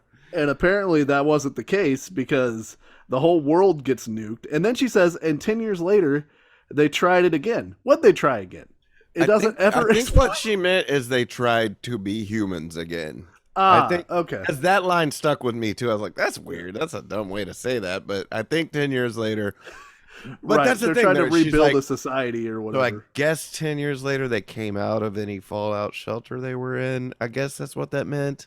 What they weren't fucking in there. You know what I mean? Well, and they're talking about a war, like a non-existent war that you never see. Like Sam Hell is a veteran of this war, but apparently against the frog people. There's a lot of, if you want to talk about a T-Rex sized plot hole, like there's the whole movie is a T-Rex sized plot hole. Well, you said you knew we were in trouble when that happened. I knew this was a different type of movie.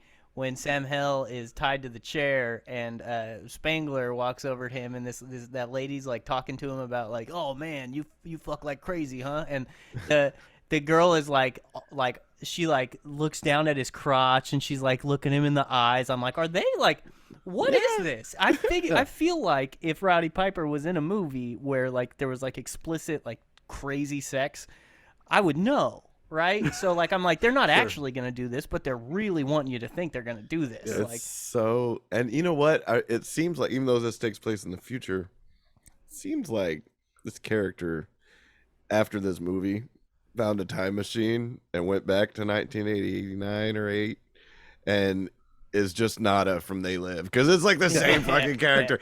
He even shoots the last shot of the movie with a gun the exact same way by going on his knee and everything. Like it's all the same thing. He's like, I got this knee. I got this knee thing. I do. You mean against the bad guy Captain Sodom? Is that who you're? So well, yeah, we know is wait. Yeah, I have to. Is the bad guy Sodom because you're supposed to be making babies? Listen. Now you're looking for subtext, Jacob, and I don't know that exists in this movie. I think it's here. I think it's big time here. I want to study this movie. This is crazy. Jacob just put a new light on his face to illuminate the truth of the matter. Let's talk about Sodom.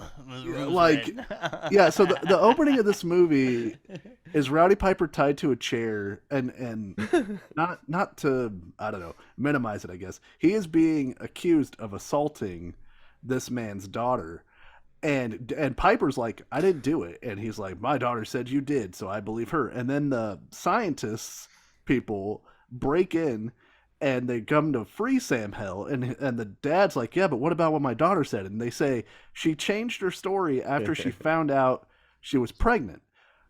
That does not absolve Roddy Piper in my mind. You can't get pregnant if it's not consensual, Dusty. Look, no, that's the thing. People want to get pregnant so bad. She's like, "Oh, it's cool. Never mind. Oh, It's cool. It's cool. Wait, I'm a queen now." Look, I don't want. I think that there should have been a line of dialogue clearly absolving Roddy Piper, because the whole time I'm watching this movie, I'm like, am I rooting for a potential assaulter? Like, well, then later in the movie, so they move on. He finds out he's got this cod piece that'll explode if he gets far enough away from. Remember, he's like, "I gotta water the roses, huh?" He was like very briefly Fonzie, but he a momentary Fonzie. It's a medical event, but it's like a fugue state. He finds out that if he gets too far away from the girls that are transporting him, because they're transporting him to the place, like he's gonna fuck his way all the way to the Frogtown, and then he's gonna release those girls and he's gonna have sex with them. But he goes to water the roses, which is a euphemism for peeing, right? And he as soon as he gets too far away, his wiener starts beeping, and he just gets like electrocuted. And they say like that if you get far enough away, it's gonna hurt your junk. It's not gonna make you not fertile, but it's gonna hurt your junk. Also, it's painful but not particularly damaging. Yeah, and unquote. Eventually the shit will just explode. And it's all if I take my earrings off, your wiener explodes. It sucks on you. And then they come across a nomadic woman, right? She's dirty. She's in. She hasn't brushed her teeth ever. She's never brushed her teeth. She's in tatters. She looks like, of course, they're not gonna send an Uggo out there like in the movie. Like every girl that exists now is the ugly people have died off, right? Once again, male fantasy. Like that is true. Not only does every woman on earth want to fuck you, but they're all pretty good looking. Yeah, they're all at least passable, you know. So he's like, no, especially if you got some dry shampoo in your bag, like he did. Yeah, I know. Yeah. So they take her down. They probably shoot a net gun at her or something like that, and they tie her down. Why couldn't this girl could speak like a motherfucker? After she was fine with being captured. Yeah. After she got some dick. That's how horny she was. She escaped from the harem. So horny in she couldn't speak. Yeah. She escaped from the harem in Frogtown. Oh, so okay, she's not a I mean, I guess she is a random woman, but she's not like just out in the wasteland. Yeah, but so they waste no time. He has to impregnate this girl ASAP, post haste. So he's like, no, she doesn't look like she's down. I don't want to do this. You guys tied her to the ground and she's dirty. And they shot her full of like estrogenal or what, some sort of female. They drugged her. Yeah.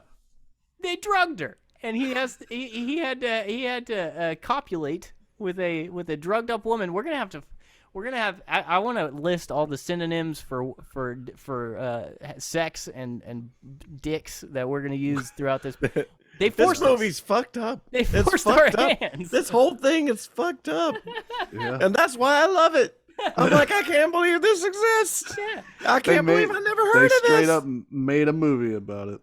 And I didn't quite understand the chastity belt because they're trying to keep him from fucking everything that moves, apparently, with this chastity belt, right? But if he gets a boner, that's when it opens. I don't know. That's the there's weird a thing. flap. So there's a flap. So how are they keeping him from fucking anything? I wish it would have been really funny, because that's a good point. If there should have been a scene where he's running and the flap is just flapping open and shut. I thought you were going to say there should be a scene where he is aroused and you hear like a bong against the metal. I thought that happened. That scene is there. Yeah. What? Yeah. No, yeah, that I thought scene that is actually there. happened in the movie. When he's sitting next to the dirty girl and he's like, I'm not going to have sex with her. She's like the main girl who we'll talk about. But Spangler. She was like, I've been trained in turning dudes on or whatever. And then she's dancing and he's just watching her, and then the sound goes off that the flap opened. Yeah. And I must have missed it. I think it's supposed to be like look, man, you can't just be out here willy nilly using your stuff on non-fertile women, because now you're owned by the government. It's science. So that jizz needs to go in the right hole. That's right. I got you. And it's like, it's for science. It's not supposed to be pleasurable. Also, how do they keep a dude from running off? Well, they threaten to, Well, yeah. I wouldn't run off at that point. I wouldn't. Every time they said there's a flap, it reminded me of that Mitch Hedberg joke about him getting in an argument with his girlfriend while they were camping, and he left the tent and he tried to slam the flap. So I just kept thinking about him getting mad at that girl, and he slams his flap. Also, more to the male fantasy part, all of Piper's jokes in this movie are like, he's like, I ain't work for no government, and they're like, well, we need you to have sex with all of these fertile women, and he goes, well, anything that I can do for my country or whatever, It's always right back to like, oh man, woe is me. Yeah, there's one part he goes, I hate the army. It's like, oh yeah, Roddy Piper, you hate attractive women trying to keep you aroused all the time. But him and the main scientist, who did they ever say her name in like a formal introductory way? Because I was just calling her the scientist for most of my notes, and then Piper. Yeah, and then Piper does say her name is Spangler, but I don't think she was ever like, I'm Dr. Spangler with med tech or whatever. Who cares, bro? I don't remember if she said anything like that, but yeah, it's just Spangle. Spangle. Yeah. All right. Spangle. I'm glad they picked the least attractive name of all time. I really liked that actress. She was really I dug it, man. She was good for the role. She was a dork. She refused. Like that was the thing. Like she was in Torque. Really? She was a dork. Oh, I thought you liked. She's good. She's in Torque, bro. Yeah. Like you seen Torque? Ice Cube's Torque, if you recall. Yeah, I thought she did a good job. Her character is confusing to me, but I thought she did good with what she had. She essentially, her job is apparently to keep Roddy Piper just agitated enough to where he could like do his duty for the government, but she doesn't like Roddy Piper, and so she's like stripping for him, but she's like doing it in a very mechanical kind of way. See, I got from her vibe that she did like him, and she didn't like that she liked him. And I also, what I got from it was she was a professional, right? So like, she's so dedicated to her job, and she's not a sexual person, but she has to be sexual to keep a little bit of blood in that Piper wiener. So that Piper. So she had to keep like doing all these sexy things to try to keep him aroused, but she's only doing it as a part of protocol according to her training, which is a lesson. You just can't go through the motions with love. You know what I mean? Like, because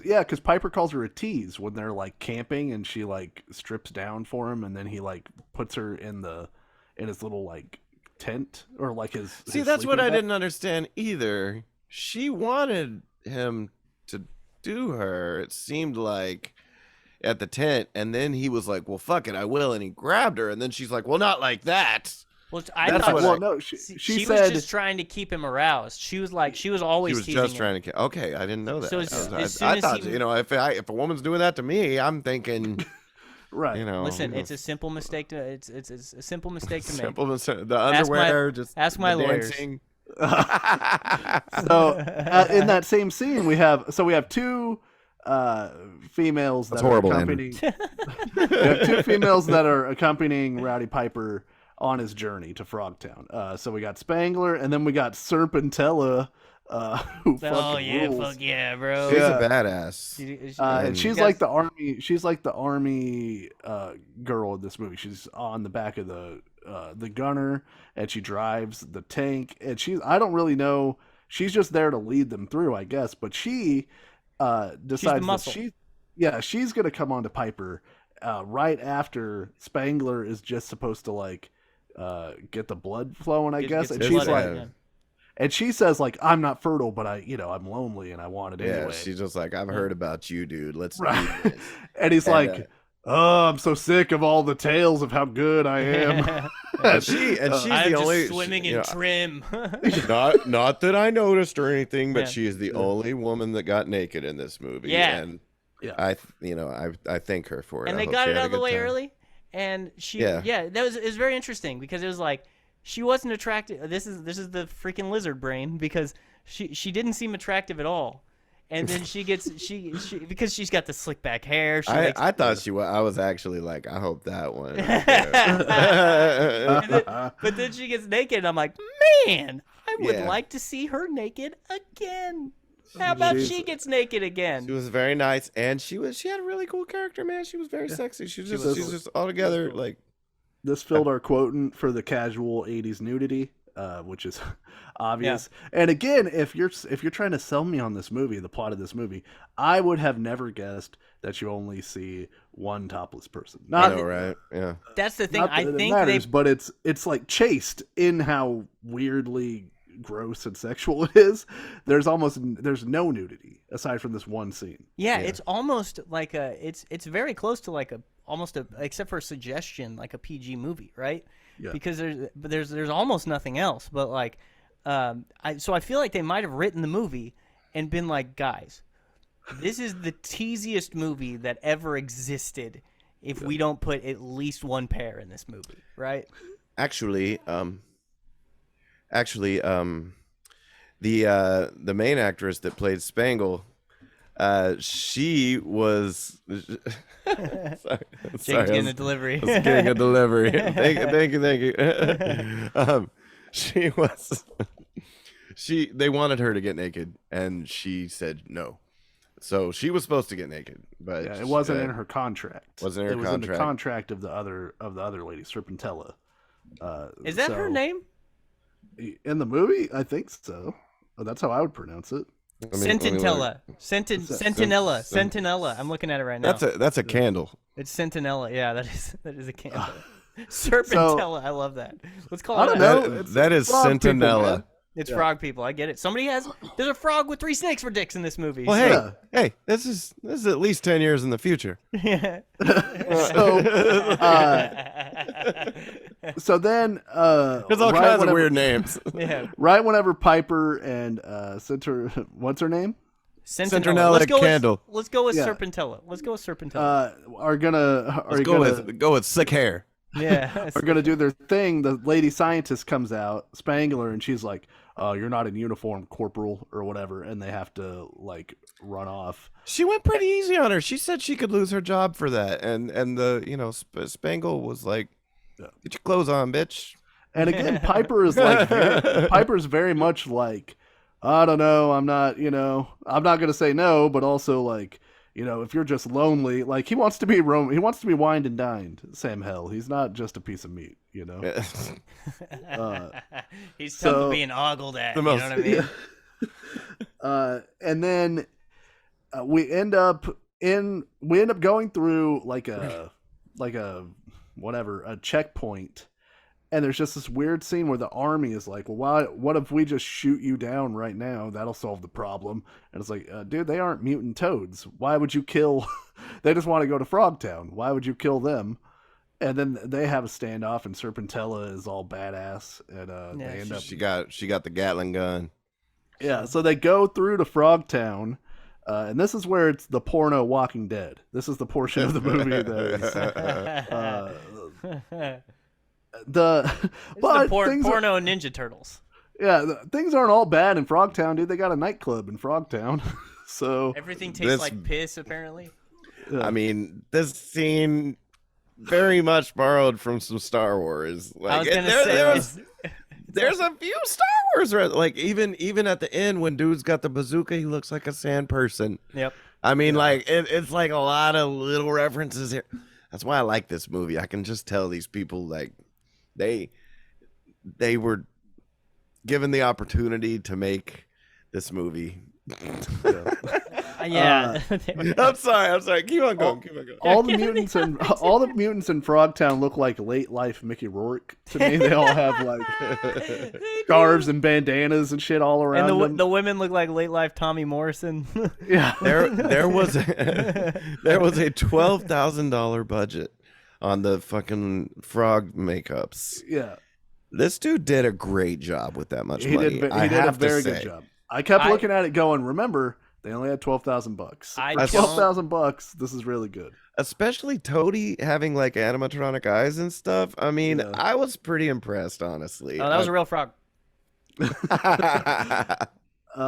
Then we meet who might be my favorite character, because in these movies there's always, if there was a war, you got to meet up with an old war buddy. We run into Looney Tunes, who's an old war buddy of Roddy Piper's, and he sets up a meeting with Leroy, the main frog who runs the nightclub. They never explain why the fuck there are frogs, mutant frogs. Is Leroy the one with the chainsaw? No, that's Butch or whatever. Okay. That's Butch. That's what. There's Toady. There's Butch. The one with the chainsaw Butch. That was like about to like chop him up with the chainsaw and like cuts off his chastity belt. That character was hilarious. The chainsaw great. Like he'd start yelling. He'd be like, "Yeah, she's gonna come down here for the time of her life." And I'm just like cracking up because he's a fucking lizard. But he's a frog. Oh, his name is Bull, not Butch. Bull. Okay, now you were asking, where did these frog people come from? Well, you see, there was a nuclear war. Yeah. I'm gonna need to put that light on you, Jacob. I don't know if you ever seen Teenage Mutant Ninja Turtles. If there's ever like an animal and some kind of mutation thing going on, sure, they just go together like this. Yeah. And then all of a sudden, there's those people. So and coincidentally, that's what happened to Mickey Rourke. So 10 years just seems like a very small amount of time for the frog people to have gestated, come to life, and build their own town. Dude, you're right. And these are adult frog people. So yeah, they're not 10-year-old frog people. They're unless 10-year-old frog people are very mature. What does an old frog person look like? That's what I'm saying. Like these people, they seem like even the frog bar looked like it'd been there a while, and they are used to having this frog bar around. It's only been 10 years. They talk about there being a war. Everything like looks like shit. Everything's rusted. It looks like it's been there for 250 years. There's like I didn't even think about the whole time. They talk about like a war that took place, and then a like. Sort of, I guess, like a truce where all the frog people are ran out of regular society and forced to go to Frogtown. They're like, that's a lot to happen with the nuclear war. Also, unless we missed something, there's a bit of a hole there. Yeah, and there's a bit of a wonder. Like, okay, you got frog people. There's a movie called Frogtown. Where the fuck are these things coming from? Well, all this has happened in Roddy Piper's lifetime. So it's like it can't have been that long. What? He was alive pre-Frogtown. And I got virile. this. I got it. I got it, guys. Mm-hmm. Okay, the frog people lived underground, and they do right now. Oh, and they're the reenacting everything that we're doing. No. while we do it. I have a frog clone, Jacob. Is that what you're saying? And then when the nuke happened, right, we were all dead. Our clone frog people came up from underground. They were coming up there like because they were all and started a bunch of bars. Yeah, this does have a very like low rent. I mean, it's the porno cantina. It's from Star Wars. Porno cantina.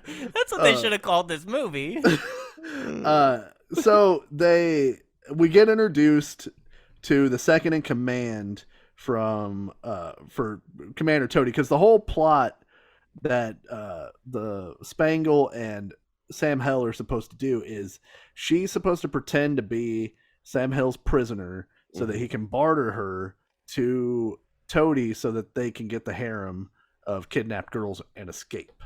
And the whole time Roddy Piper's going like, this is a terrible plan. This is a gets me killed plan. And she's like, well, whatever happens. And it's like, yeah, but if he's dead, doesn't the whole like repopulate the earth with the one fertile man thing kind of go to hell also? Yeah, why they need him? Like that's the thing. It's like they need him to repopulate, and they get him, and they're like, all right, we got this thing we need really bad. This is the most important thing we need. okay, we got to go into danger to get the other piece. Let's bring him with us and make him do it. Let's send him on the suicide mission. Yeah, it's like it's kind of weird, but you know what? It don't have to be good. It's hell comes to Frogtown. Well, and it was the 80s. You needed a man. Women can't infiltrate. Women aren't made to That's infiltrate. the thing. These are some bad bitches. They are. These are, and I say that. I say a tournament, not derogatory. Yeah. Like, these are bad bitches. Well, Spangle is the and feral woman. Serpentine is. Yeah, the feral woman from earlier pointed out that the other women who didn't escape are pacifists. They're pacifists. So that's why they're nihilists, dude. Yeah. Nothing changes, dude. Yeah, Well, I'm just saying, these army girls seem like they could have done this by themselves if you. Yeah, well, and if you're if your precious resource, as gross as it is Roddy Piper and his ability to impregnate fertile women, don't put him in a situation where he's gonna maybe like get killed via chainsaw. Is no one? I mean, he could come in a cup. What no one doing that these days? What you bad bitches don't have ice? You guys out of ice? You have to treat Roddy Piper with dignity, all right? Yeah, like he's clearly shown he's not just an automatic machine. You know what I mean? Well, and this is they mentioned earlier in the movie. This is a world with no bags. Yeah, it's not a bag in the whole world. I just really think if you did find this like source of like semen. Like, for example, okay, let's see where you going. I gave blood once. Sure. Yeah. They called me up after I gave blood, and they were like, "Hey, could you come back?" And I'm like, "Why?" And they're like, "Your platelet count is higher than most people's platelet count." Yeah. And I'm like, "Oh." And I'm like, "No, I don't really want to come back. I didn't have a good time." That's not my kind of party. You know what I mean? Your magazines suck. I only did it to get free tickets to the zoo in the first place. I saw the zoo. The zoo doesn't do it for me. I've seen the zoo. Yeah. So what I'm saying is, they tried to call me 100 times after that. They tried to call me all the time because people needed my blood. So what I'm saying is they were very persistent, and I bet if they would have been like, we have captured this man, and they would drain me of my blood and freeze it and put it into or keep me alive and just keep me bleeding. Yeah. Right. But they wouldn't send me away into danger. No. Sure. Man, to become a bleeding person. This war is so bad. We need blood. We need your blood specifically. Come here. Get out to war. Exactly. We've heard of other people. Out to war. We've heard of other people with high platelet counts. We need you to go rescue them as well. And you see, they're saying he is one of the most fertile men. So that means there are men. Oh, he's not just one of the most fertile men. He's the most fertile man. Right. But there are other men that could fight this fight and get the harem. Mm-hmm. Yeah. But, I agree. Listen. At the beginning, the lead female scientist, the one who I guess is less sexy, so she doesn't get to come on the adventure. She says that they need to save Piper because he has the highest impregnating rate of any man they've ever seen. That means there's got to be records. What a bizarre, you know what, record keeping situation. That's when my brain did the flip, and I was like, "What the fuck am I watching? What? Wait, what? What did they just say to him?" That lady looked like Jeffrey Dahmer's next door neighbor. Have you guys been watching Dahmer? I finished it. They look. I think it's the same lady. That lady was a great actress. Yeah, she was. Oh, God damn it, that show. Fuck. God, it's a good show. Fuck. You know, the deaf guy episode. Tony. Let me switch to that real quick because, guys, I know the Jeffrey Dahmer story. I was well aware of it before this. I've never seen it so well done. Yeah. And I just want to say the filmmaking on this show is fantastic. The acting, I think it's out of this if anybody ever wants to know what happened, there it is. And it's in like the best way you can take it in. And it's a crazy story. Anyway, I just want to say the fucking acting killed me on that show. I really like pork chops. and they gave me a bunch of meat, and I think it went bad. Oh, bitch, that's brains. That is straight up brains. You're making sex zombies. No, it's the Evan tropical Peters fish.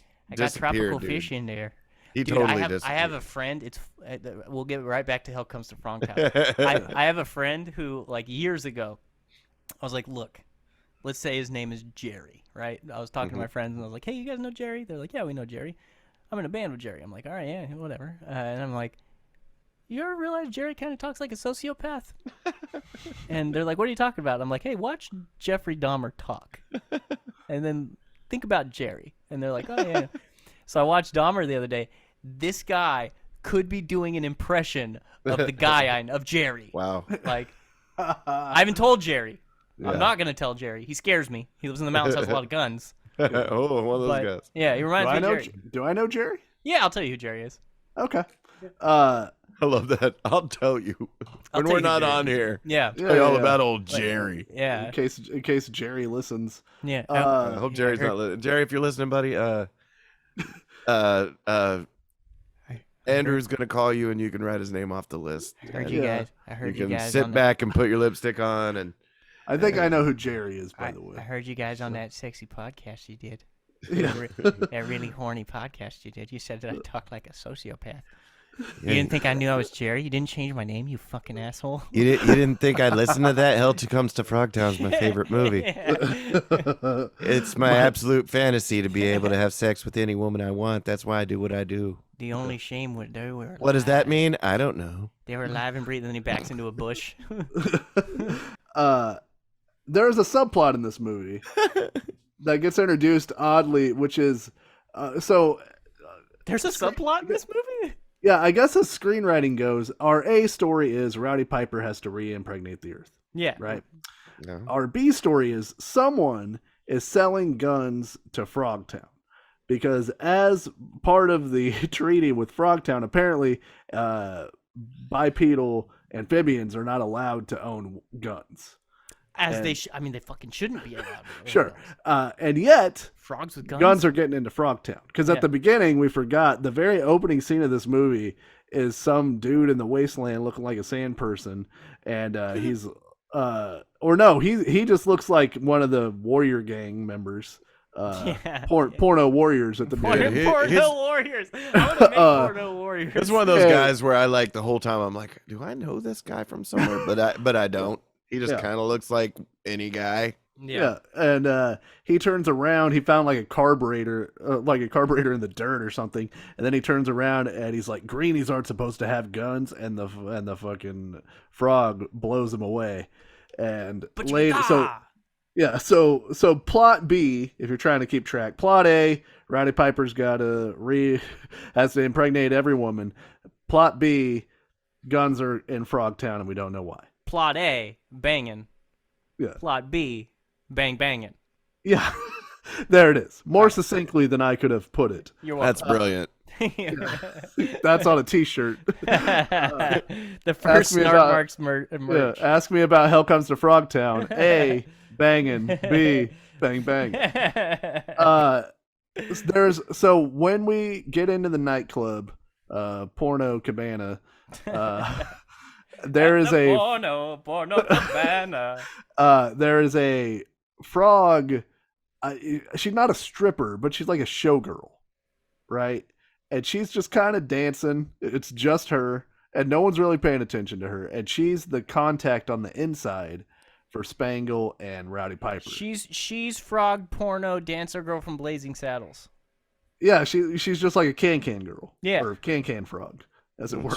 Yeah, and she tells them, "I love you," and then he's like, "What? You know her?" And then she's like, "No, that's the code for everything's going to plan so far." Really weird code. First of all, really weird code. Second of all, it would have been really funny if Piper was like, "I don't have to fuck her, do I?" He almost did. Yeah. Hey, she almost did. She's way into this cross species. Oh, the bag over the head thing. I forgot about that. That was funny. This movie, bro. It's horrible. See, that's the thing. We're sitting here talking about this. I'm like, We're so close to just saying something horrible at any moment. Just because we're talking about this movie. That's why we had to, I'm like, bad bitches, and I'm like, but I didn't mean that in the bad way. Yeah. There are eggshells aplenty right now. Strong women. So Piper Piper and Bull, the second in command of the Toads, get into an argument of how much money Spangle is worth as a potential slave to Toady. And then he tries to fight Bull, and Bull just knocks his ass out with one punch. And they're way wide because Bull offers 50 units, whatever it is. Yeah. And then and 50 units of Jacob's platelets. Yeah, no, Leroy. Isn't it Leroy offers 50 units? Yeah. And then Bull is like 5. Yeah, and Piper's like, it's not enough. And he's like, oh yeah? And then he just fucking slams Piper against like a crate. Yeah. And Piper's knocked out. And when he wakes up, you see Spangle go, don't hurt his dick. Yeah. Oh, Jesus Christ. Oh, don't hurt his dick. So Piper does classic Roddy Piper in movie things, because if we'll remember in They Live, he's just always falling into shit or knocking himself backwards over stuff. He comes across a secret meeting that's happening, and of course he crashes through a crate and reveals a bunch of guns that are being delivered to the mutants, and is again knocked out because he's a bonk on the head for Piper, and he's just out cold. He's got second impact syndrome like Tua Tagovailoa from the Dolphins. And then he wakes up, and this is where we get the torture scene, which is so funny. That Bull is like, we're going to torture you. And he's like, I don't know, man. Whatever you do, don't cut off my cod piece because it'll explode. And they're like, it'll never explode. They would never do that to you. And then the chainsaw, for some reason, runs out of gas. Not for some reason. Well, I mean, it's out hilarious. Of gas. Yeah. Because it's fucking funny. And just to watch a frog get frustrated with a chainsaw. And this particular frog, too. He's hilarious. I love him. And then you can keep going. Sorry. So no, you go. Yeah. But there's no tension there, because like Piper doesn't escape in the middle. Like in a normal movie, we would be very close to Piper getting like chainsawed, and then the chainsaw would stall, and Piper would find a way to escape. Yeah. In this movie, the chainsaw runs out of gas, and we just watched the frog put gas in the chainsaw, and Roddy Piper's just standing there. He can't escape. But he doesn't even try. And then he restarts the chainsaw. Well, that's when he tells the dude to cut it off because it starts beeping because she's getting further away from him with her earrings. Yeah, he's screaming because his wiener's starting to hurt. And he's like, I'd rather it explode than hurt like this. And the frog is just slowly pouring gas into the chainsaw. And he's like, I love how the frog's just like, he doesn't even understand. He's like, what's your problem? Yeah, he's like he's just pouring gas into the chainsaw. Like, you are a weird human. I don't understand you. There are no cuts. It is just watching of dude in frog makeup. Yep. Fill his chainsaw back up with gas. It's the least filled. I love it. The least tension-filled chainsaw scene I've ever seen in a movie. Like, you've got the one in Scarface. You've got all the Texas Chainsaw Massacre movies that utilize the chainsaw so well. This is just the frog ran out of gas. God damn it. And he just goes and puts more gas in, and he's like, all right, back to torture. Listen, you're presenting this as if it's a critique. This is art. This whole scene's brilliant. Listen, it's beautiful. Listen, if you just break it down to its simplest form, a frog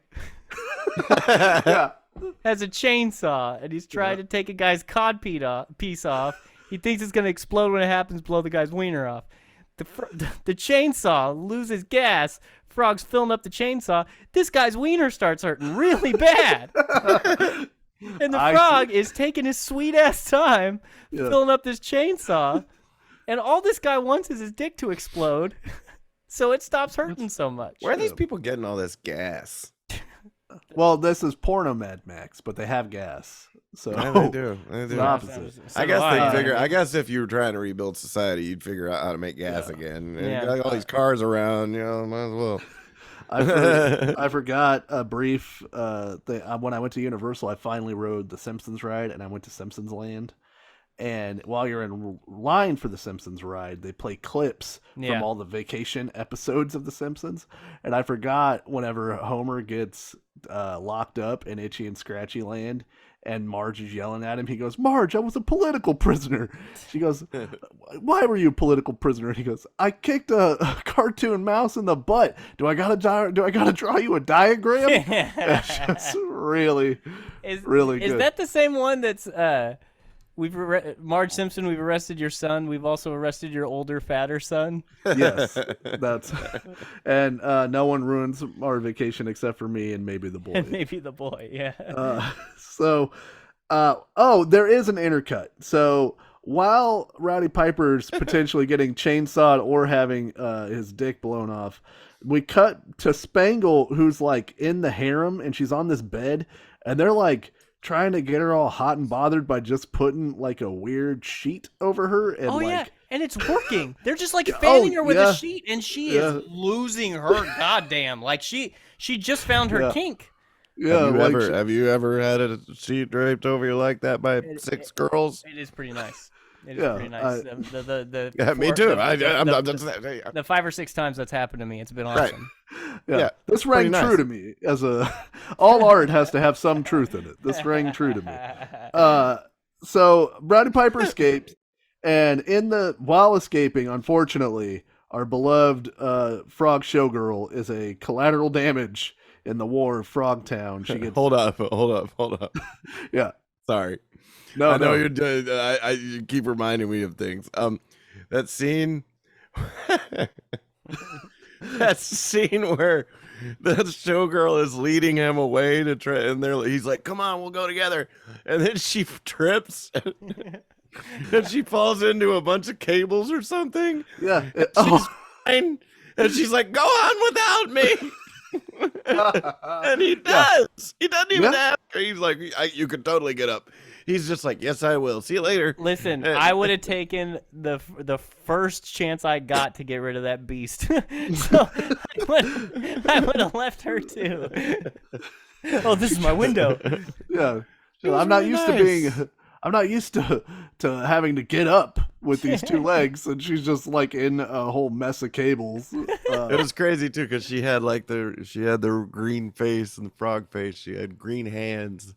Weird green hands, but she had like a see-through robe on, and you could totally see human skin underneath there. So it was just like, okay, well, at least you got that. I think it showed thin white legs once, even. I guess she looked pretty normal. Otherwise, on the hands and the face, other than mostly being a frog.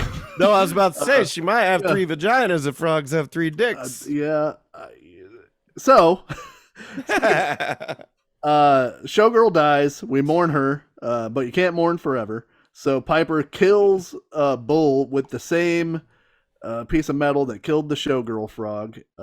Nice wrapping up in the storytelling there. And then Revenge. Spangle has to do the dance of the 3 snakes. And this is the scene where she was supposed to be naked, or the director tried to convince her to be naked, and she was like, "Nah, probably not." And she's in like a bikini basically, and she's dancing for Commander Toady, and he is into it. And as we gotta tell you, I did not start out being attracted to her, but I have a bit of a crush on Spangle at this point. And she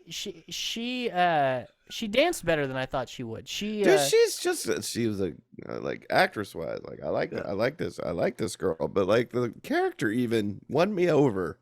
Yeah. And I was just like, okay, I like her. She's cool. She's sexy.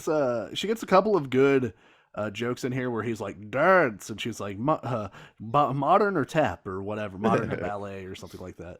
And she's doing the dance, and the Toad is getting all horned up. And then he like comes at her like he's gonna, he's trying to get her, and then she just kicks him in what I imagine are his 3 snakes. Wait, I gotta put too fine a point on it. You skipped the 3 snakes part. So and this scene is the scene. My wife walks into the room and is like, "What are you watching?" I'm like, "Don't even ask." I said, "For the last goddamn time, Jacob, stop watching this in our home." so the Three Snakes guy is sitting there, kind of like spread eagle, right? Commander Toady, please. Thank you, Toady. Commander. He didn't Toady. fight in that war for nothing, Andrew. Yeah, they didn't spend that extra money on those eyelids for you to call him Commander whatever. Listen, okay, I'm sorry. Frog guy. I didn't want to take his valor from him. So Commander Toady, he's sitting there. What's it called? Man-spreading? Yeah, he's got his knees as far apart as possible, and he's got like a skirt over his junk, and you can just see little things poking up as we just dancing. keep hearing about the dance of the three snakes. Yeah, right? You just keep hearing you might meet the three snakes and all these things. And then we see what looks like is some movement under his undercarriage in his skirt area, and but the thing is, you see the one in the middle move, but then you start seeing ones on the side move, and you're like, what? And go on. And he sits up, and he goes, "You have awoken the three snakes!" And he pulls up his skirt. Yeah. And then she kicks all three of those snakes right in their goddamn heads. Yeah. She attacks all three snakes, and it was funny. Yeah. I was like, because she could have just kicked him in one of them. No, she kicked all three of them. You got to kick all three of them. You know what's funny though? We always give ourselves credit when we see a plot point coming. I literally wrote down in my notes the literal first time they said the three snakes in this movie. I wrote, the three snakes are dicks, aren't they? Oh, good for you! I didn't see it coming. I nailed it. I nailed it. It sucks that I didn't see it coming. Could be a double. Yeah.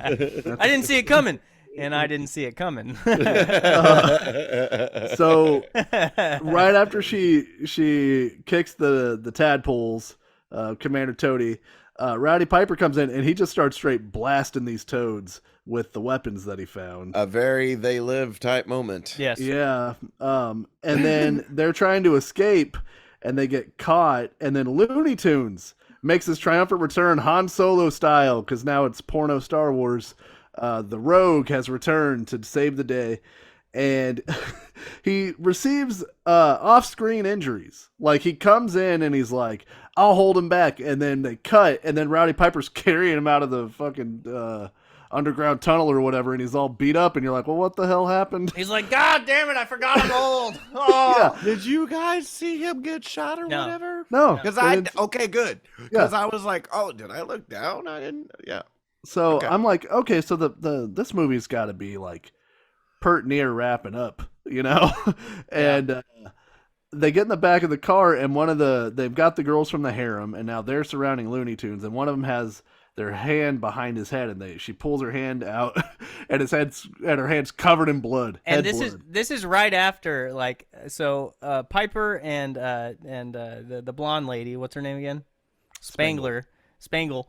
They're in the front seat, and they're like, man, that was crazy, huh? She's like, I told you it would work. He's like, you did. Like, right. He's just laughing. It's like this terrible thing with a bunch of frogs just happened to you guys. You saw three dicks. You almost got your wiener blown off, and you guys are just giggling this off.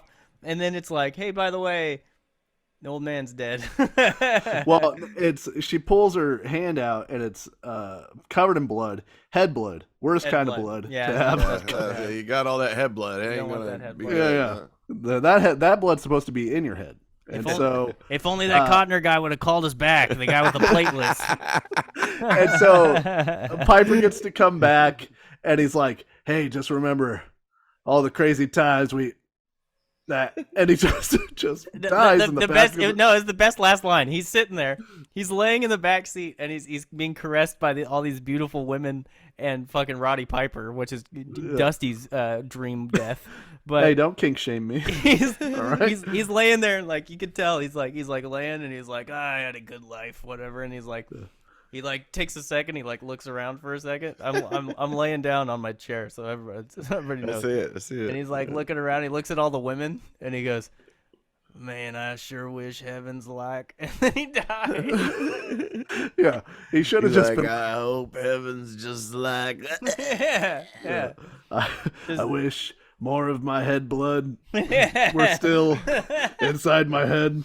Oh man, my blood should not be going south right now. If only they would have offered him more. If only they would have offered him more than zoo tickets. That Perhaps selfish bastard. Complimentary bowling would have gotten him down to the blood bank. Just the idea of saving someone's life doesn't make this person want to help us. He needs to be coerced with tickets. And the majesty of nature is no longer enough for that. My head blood. Oh man, that was a lot of head blood. So we think the movie's over, and then all of a sudden, or at least I was like, okay, they escaped Frogtown. They got the harem. Yeah, I'm putting my pants back on. Yeah, old Looney Tunes. Mine are just now coming off. The tragic death of Looney Tunes will not soon be forgotten. And then this has been a slow edge throughout this movie. It's coming. I know it's coming. The 3 dick scene. They're gonna fuck. Somebody's fucking in this.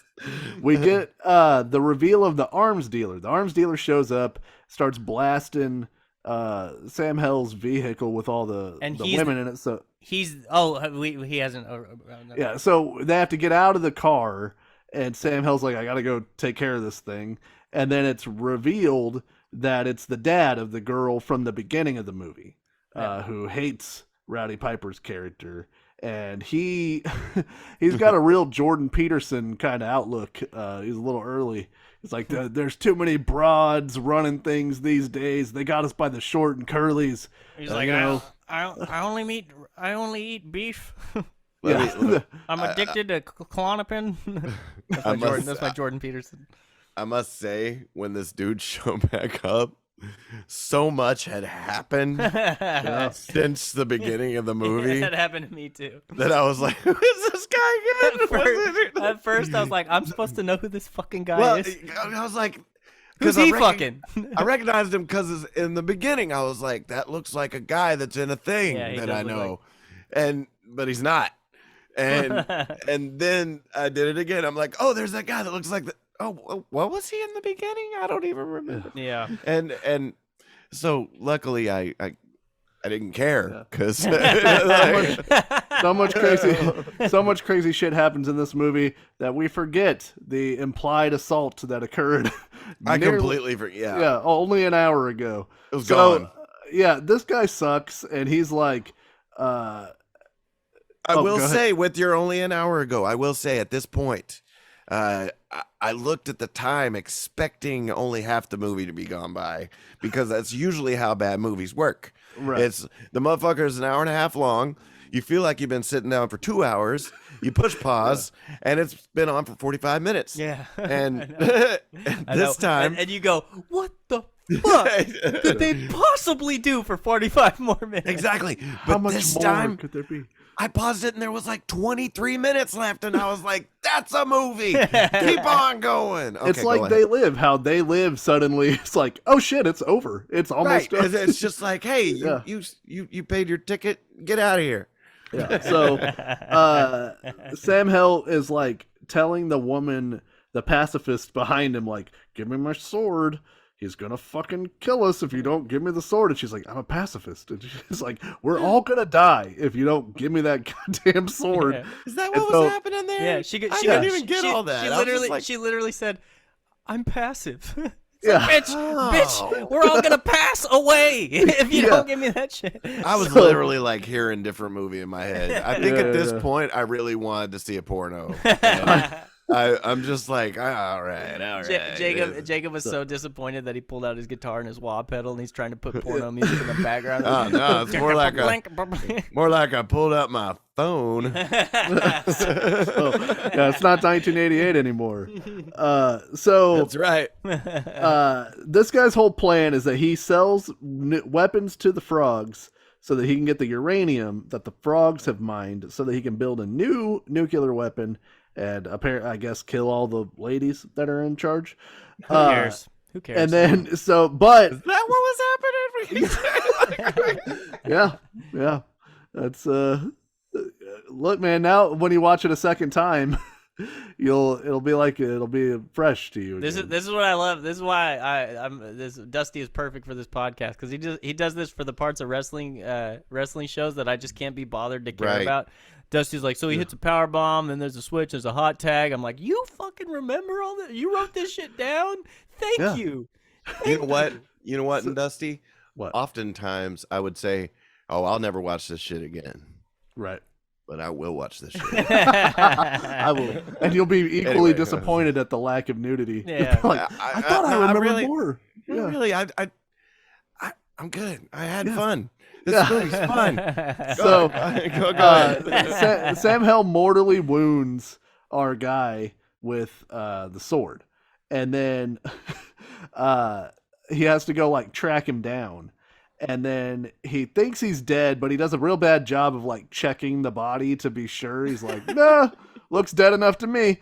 And then he turns around and the guy wakes up and he's got, like, a rocket that he's going to shoot in these cavernous mountains. Bazooka. Yeah. A full-on Rambo bazooka is what this guy has. Yeah. The terrible plan. Somehow this thing survived a nuclear war. I don't know. But, and then the dude's foot kicks some dirt. Yep. And Roddy Piper pulls his classic, his "They Live" move. Not today, motherfucker. Yeah. I think when Roddy kicked him, and I was thinking this, I was like, he knows that motherfucker's alive. He did the walk away so the dude would fuck up, right? And like he's got to hit the knee thing. It's in his contract. He had to do the knee thing. Yeah, and it was a good knee thing. And did you notice that this was shot in the same spot where that famous Star Trek episode was shot, where Bill and Ted's Bogus Journey was shot, where the cliff. Is that where they say the F word, the bad F word in Bogus Journey? The bad F word? Oh yeah, I think it might. They dropped the one we're really not allowed to say. yeah. You know what? That word's in both Bill and Ted movies. I know, the first it is. two. It sucks. Yeah, it sucks. Hey man, even like we're talking Kevin Smith movies earlier, Clerks 2. There's a few very questionable scenes in that movie nowadays. Oh yeah. If you go back and watch that, there's a couple of times where you'll, with today's glasses on, be like, "Ooh." I'm gonna say first off, the Donkey Show probably doesn't age particularly well. I didn't mind that. I'm talking about the N-word scene with the. Yes. There's an N-word scene. Yes, and there's also the F word a couple of times. Really? And, yeah. In Clerks 2. Oh yeah, I think there's some stuff in Mallrats. I mean, I'm writing on my hand right now. Watch Clerks. And Clerks 1, they had the F word in there, but for some reason it still plays because Jay's the one that says it, so it's just like it's Jay, because it's that scene where he's like, Hey, Silent Bob, you're a weird motherfucker, but you're cute as hell, which came back in the new movie, which was fantastic. And then he goes, ooh, you effing F. Oh, I hate guys. I love women. I hate guys. Okay. You remember that? Yeah. My love is like a truck for you, Berserker. Right. Yeah. I'm sorry, we went back to Kevin Smith. But, oh, no, it's all right. So Piper kills the arms dealer, and he returns to his car that's been his bazooka. Yeah, that's been blown up, and he's like, "Oh shit, my whole harem's dead. Everything sucks." And then Commander Toady shows up with a couple of his guys, and Piper's got the rocket launcher. But right whenever he's like, "If you guys want to live, run." And then Toady tries to run, and he's like, "No, not you." And so the other, no loyalty for Commander Toady here. The other frogs hit the bricks. And he tries to blow Commander Toady up, but the rocket launcher doesn't work, I assume due to budgetary reasons. Fuck, we can't. I think you wrote in the movie that the rocket launcher works. You used all $12,000 of our special effects budget. You fix that shit now. That's true. They would need an explosion and such. They did have an explosion. There was one explosion. The codpiece exploded. No. $8,000. Like at the end, I do remember because like it was at the rock where the last scene was shot, and I was like, man, they set off a big. Oh, the car explosion exploded. Oh, the car. Yeah, okay. Yeah, the car exploded. But I thought that was weird that they set off a big explosion at that place. That was a pretty big explosion. Yeah. Anyway. So now Piper shoots Commander Toady, and then they have a fight, like Jacob said, on the rocks, where there's the classic Star Trek episode where Kirk fights the Gila monster-looking thing, guy in a rubber suit. And so then Piper, in classic WWE Roddy Piper mode, does an eye poke to Commander Toady to get the advantage, and then the less well-known Piper katana to the hand, and Toady falls off that cliff and smashes, apparently to his death. I don't know. I mean, a real Toad would die if it fell that far. So very well filmed scene altogether. He's dead. Even that, like the only critique. Go ahead, Jacob. I'll let you go first. I was just gonna say, sorry, I keep coughing, fucking weed.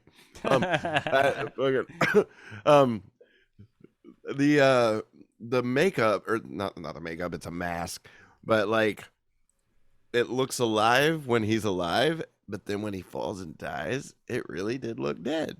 So I applaud them. They sewed X's over the eyes. But his tongue fell out. The one critique I have is the Toady is hanging off of this cliff, and he's holding on to Roddy Piper with both hands. Yeah. And he's able to stay up there just holding on to Roddy Piper, with Roddy Piper not holding on to anything. Like, there's no way. You don't know Piper's core strength, dude. He's strong. That is, listen, he's probably got strong fingers too. He's wasteland strong, you know what I mean? Mm-hmm. I always, in any scene like that, I'd be like, if that was me, I'm already dead. Because, like, I can't hold my body weight. Yeah. I can't hold myself up. With my fingertips. Yeah, what the fuck?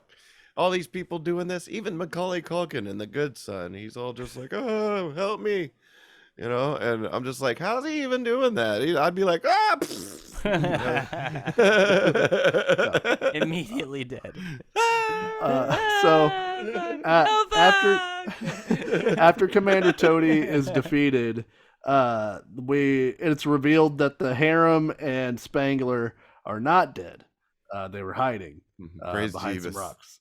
And and they get in a car, and Spangler's like, after all this, I think we could probably request a couple weeks of R&R for us if you want. And Piper's like, hot damn. And she's like, well, once you complete your work. And he's like, what do you mean? And then he looks in the back seat, and the harem's there, and he gives a knowing look to the camera, and he's like, oh yeah. And then because he was just like, hey Spangler, I just want to hang out with you, you're cool. Or Spangle, whatever the other name is. And now Serpentine come too? He looks back there, and he's like, all these girls want to fuck me, and he's just like, oh no. Yeah. What am I going to... Classic bass slide by Jacob ends the movie. Bow. Yeah. And then the NWO music started playing. Yeah. You know what you just reminded me of? I saw a little bit of trivia on this, and the guy that I took note before I saw this note, that the score of this movie was actually pretty good for a low budget, 80s movie. It was a pretty good score. Guess who did the score for this? Danny Elfman. Fucking Ben Shapiro's dad. Oh yes, I did see that in the. Fuck yeah, dude. Yeah. WAP's Ben Shapiro. Yeah. His dad did the music for Hell Comes to Frogtown. That's amazing. Ironic because this whole movie is based on. He should know about that. His dad knows about WAP. He never taught his son. Oh, that is interesting. That is interesting. Yeah. The man who made the score for the most fertile man in the world movie spawned the least fertile man in the world. That's the funny thing too, because I only know who Ben Shapiro is because of that shit. Because he came to my attention because he was so that was so funny. I just hate debate. I hate debate people. What? Do you want to debate me in a public forum? That's the whole job. Let me tell you something. I'm gonna tell you something. And I don't usually get political. I don't like it. Because I think it's all a bunch of phony shit. I interview politicians all the time, and I see I also follow them around because I'm a journalist. Yeah. I see them go into a room, say a speech to a bunch of people, say a bunch of jokes that make the people laugh, and then I follow them to the next place, and they say the same exact shit, same exact jokes, like they just said it the first fucking time. Oh yeah. You know what I'm saying? And it's just all a charade. It all is a charade. Yeah. And so much so, I don't know if you guys saw this, and I don't want to talk about it for too long, so I just wanted to mention this. But I met Sarah Huckabee Sanders the other day. I saw that you tweeted about this. Or Yeah. Speaking of sexy, right? Well, hold on. Sorry. So, I obviously have judged that woman way before I met her. She reminds me of my ex-boss, huh, Dusty? Because of her deplorable job as a press secretary. Yeah, she's more horrific. Her eyebrows. And just the fact that she would daily go up and completely dodge every fucking truth about what that guy did yesterday or whatever, you know. Mm-hmm. And I thought that was her. I thought that was like her being like deplorable and just a horrible person, and just being a liar and all that stuff. I met her, and that woman walked up to me and she holds her hand out. And she walked up to me, holds her hand out. She says, "Hi, I'm Sarah." And I'm just like, "God damn it, you're nice." and I shake her hand. I talk to her for a minute. We actually exchanged a couple little jokes. It was funny. And I actually saw her get up on stage and talk to her people. And once again, like she's preaching to the choir. She don't even have to try. Yeah. But, anyway, so what I realized is, okay, that person was doing their job, because the other day, President Biden, I don't know if you guys know about this. He was fall at off a bike again. He was at a thing. It was about hunger or something, and a congresswoman that died like a month ago had a lot to do with this big thing he was at.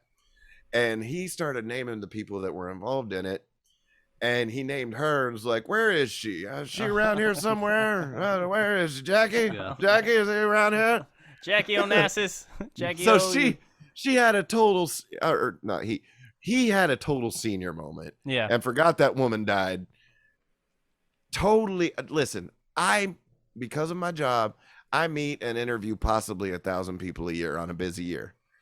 I don't remember all of them. And some of them, if they, maybe died a month ago, I might have forgot about it. If I didn't go to their funeral or whatever, I might have been like, "Oh yeah, they did die." Something like that. That's a human thing, right? That's just a very simple human thing. Yeah. And we can all relate. We can all relate to that. But because he's the president, of course, everybody wants to be like, "Look, he's fucking not fit to be a president." Yeah. So the press secretary is fielding questions for this. And this is the press secretary for the opposite side. So I was judging the Trump press secretary like, "She's a fucking liar. She fucking just tell the truth." And then the fucking press secretary for the Democrats gets up there and they're asking her, they're just like, "Can you tell us what happened here?" And this woman dodges and dives every single question and won't just say he had a brain fart. She can't just say, because it's not her job. It's not her job to say he had a brain fart. You're not allowed to acknowledge any human moments. I mean, right. That's and yeah, we shouldn't talk about this a long time, but we that's one that, like, Trump was terrible in a lot of ways. Like, I hated the man. Very not a fan of the guy. It's a matter of record, People nitpicked him saying, like, making little stupid phrases too much, because it's like, if you nitpick that stuff, they're gonna lump that in with all the other real horrible shit that he did. So we need to start allowing our politicians to say stupid shit every once in a while, when it's like a fumbly butt thing, because like, if you talk, I'm on the radio, and sometimes I have to do 15 takes of something because I just keep going, "Well, Pressure 95.7, this is Andrew Idell." God damn it. Like, I keep fucking up what I'm saying, right? Yeah. So like, we need to allow them to stop being fumbly butts. We also need to stop electing 75-year-old men, well, and we also need to remember, not unlike Dave Chappelle, which I know he's a lightning rod at this point, but remember the Dave Chappelle of old that once said, he doesn't understand why anybody listens to him. He's done commercials for Pepsi and Coke. Yeah. And he goes, and if you ask me, couldn't tell the difference. But Pepsi paid me more recently, so Pepsi tastes better. Yeah. So you have to remember, like, those people are doing a job, and as slimy as it seems or whatever, like, that's the job in the moment. And so should we, if we didn't have such stringent beliefs about things, or make it so it was impossible for someone to admit an error if they're in a public space, would those people have to lie and seem like assholes? Maybe not. So maybe we need to look at the thing as a whole. But remember, Sarah Huckabee Sanders, she could also be a terrible person, but she was doing a job. Oh, sure. And sure, she's being nice to a stranger, which I'm sure a lot of terrible people. I'm sure Jeffrey Dahmer was nice to strangers. Yeah, Sure. But anyway, why'd we start talking about this in the first place? Probably don't take that job. People nitpick on that stuff. That's the thing, though. And people nitpick on presidents making little errors like that because they don't know enough to understand the real dangerous shit that they do. So they're like, yeah, he fucking looks stupid. You know, that's right. It's the lowest common denominator shit. But Jacob, the most important thing about this. You, Sarah Huckabee Sanders, who wins a fist fight? You saw her in person. She's pretty short. Oh, she's short. Oh, short. Yeah. I thought she was like a... she's not a very tall person. She's not a very tall person. Oh, so you probably about right here on me. You could just work the jab. Yeah. Keep your distance. Uppercut. Yeah, just do the head thing. Just hold her head. Because my arms are longer than her arms. I can tell you what, I hate her dad. Least funny man of all time. But well, and see, that was another thing that I thought, as I'm like, that woman was raised by that guy. Yeah, that guy stinks. And so obviously, like, her whole life, that goes either one of two ways. She either becomes that guy, or she becomes a drug addict that gets arrested to piss off her daddy. You know what I'm saying? Because I've seen that there's the current governor of Arkansas is like that. And anytime, the governor's got something important coming up, if maybe he didn't give his son the money he asked for or something, son would end up in jail with the methamphetamine charge or something like that. But anyway, I have no idea why we started talking about that. There was a salient point that you had. Well, I think it was something to do with the movie, but Sarah Sanders played Toady, so. First most important question. Jacob wins a fight against Sarah Huckabee Sanders. Yeah. Second most important question. Go around the horn. Do you recommend Hell Comes to Frogtown? Jacob. You gonna start with me? Jacob. You guys, I'm grateful. You guys. I'm extremely grateful that not only your podcast exists, but that this movie exists, and that the two came together, and that you asked me to be on this, because I would not know that Hell Come to Frogtown was a thing. And listen, I've seen a lot of terrible movies. I expected this to be another one of them, and it was not. It was actually, I gave it like an 8 on IMDb. You're gonna throw the whole system into chaos, Jacob. I know. Dude, it shot it like the average way up, but some men want to watch the world burn. I get it. This movie, I really wish I would have discovered this when it came out. I really wish, because I was like 8 when this came out, and 8-year-old me would have just loved this movie, like, because it has Star Wars, it has Mad Max. It even reminded me, there's that Ewok movie, the second Ewok movie. I don't know if you guys ever saw it. It's like, is it Battle for Endor? I think that's what it's called. God damn it. No, I have not seen that. But there are scenes in this movie, and the monsters remind me of the monsters from those movies. And like, porno Battle for Endor. Also, I think I'm gonna have a nice romantic time with myself tonight because of it. I'm serious. It gave me them vibes, because like these days, with the current way that things are, you don't really watch the story porn. You know what I'm saying? But back in the day, when I was a kid, and you find a tape in the woods, and you're like, "What is this?" Yeah. And you put it on. I remember long time ago, because you can find this on the internet now too. There was an like 1970s Alice in Wonderland porno, and it's mostly an Alice in Wonderland movie, but it's got fucking in it, and it's really weird, and it's not really even like, I remember being a kid and being like, God, I wish they'd just get to it, or I'd wish they'd just stick to it, because once I get there, I want to stay there, and you keep cutting back to this other stuff, and but you know what? This movie gave me those vibes, though, because I was just like, I was feeling teased the entire time, and that's what I can't recommend Hell Comes to Frogtown enough. Was it called Through the Looking Ass? I don't know. This is for me. This is another situation. Alice Does Wonderland. So. Okay, go. This happened on our movie podcast all the time, where I watch a movie, I thought the movie was like mostly horseshit, and then I do a podcast about it, and I have so much fun talking about it that I'm like, you know what, maybe this movie was better than I thought it was. You know what I mean? It's unique. Yeah. You're not gonna see. I mean, the funny thing is, we talk about it. It is Mad Max. It's Star Wars. It's a lot of these other things. It's Porno Warriors. It's a lot of stuff. But it's original. But it's original. Yeah. Like, it is its own thing. That's what I was thinking. I was watching it. I was like, this is a dumb plot, but I've never seen it. Yeah. Go for it. I really struggle with practical effects monsters sometimes. Couldn't care about the frogs. Like, I was like, I don't like these frogs. But that's just me being not of the 80s, I guess. But you know what, man? You want some CG frogs? I'm glad they made Hell Comes to Frogtown. Wouldn't recommend it to almost anybody, but I did just recommend it to our friend Ben, who's in the hospital. He's got some diverticulitis going on. Sorry, I've got some indigestion myself. Sounds like you got some diverticulitis going on. It's this White Claw, bro. Goddamn.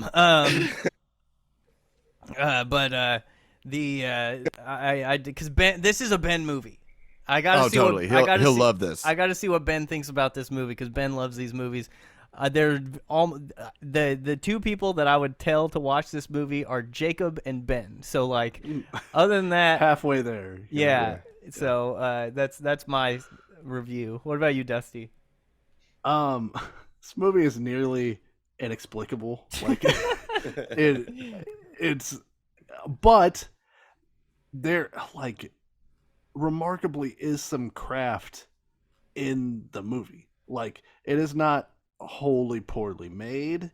The effects are pretty good considering the budget constraints. Like, I lump this in, I'm sure Jacob will know, with like Alligator or Mosquito, or like a lot of 80s B movies that I used to watch late on the USA Network that would come on.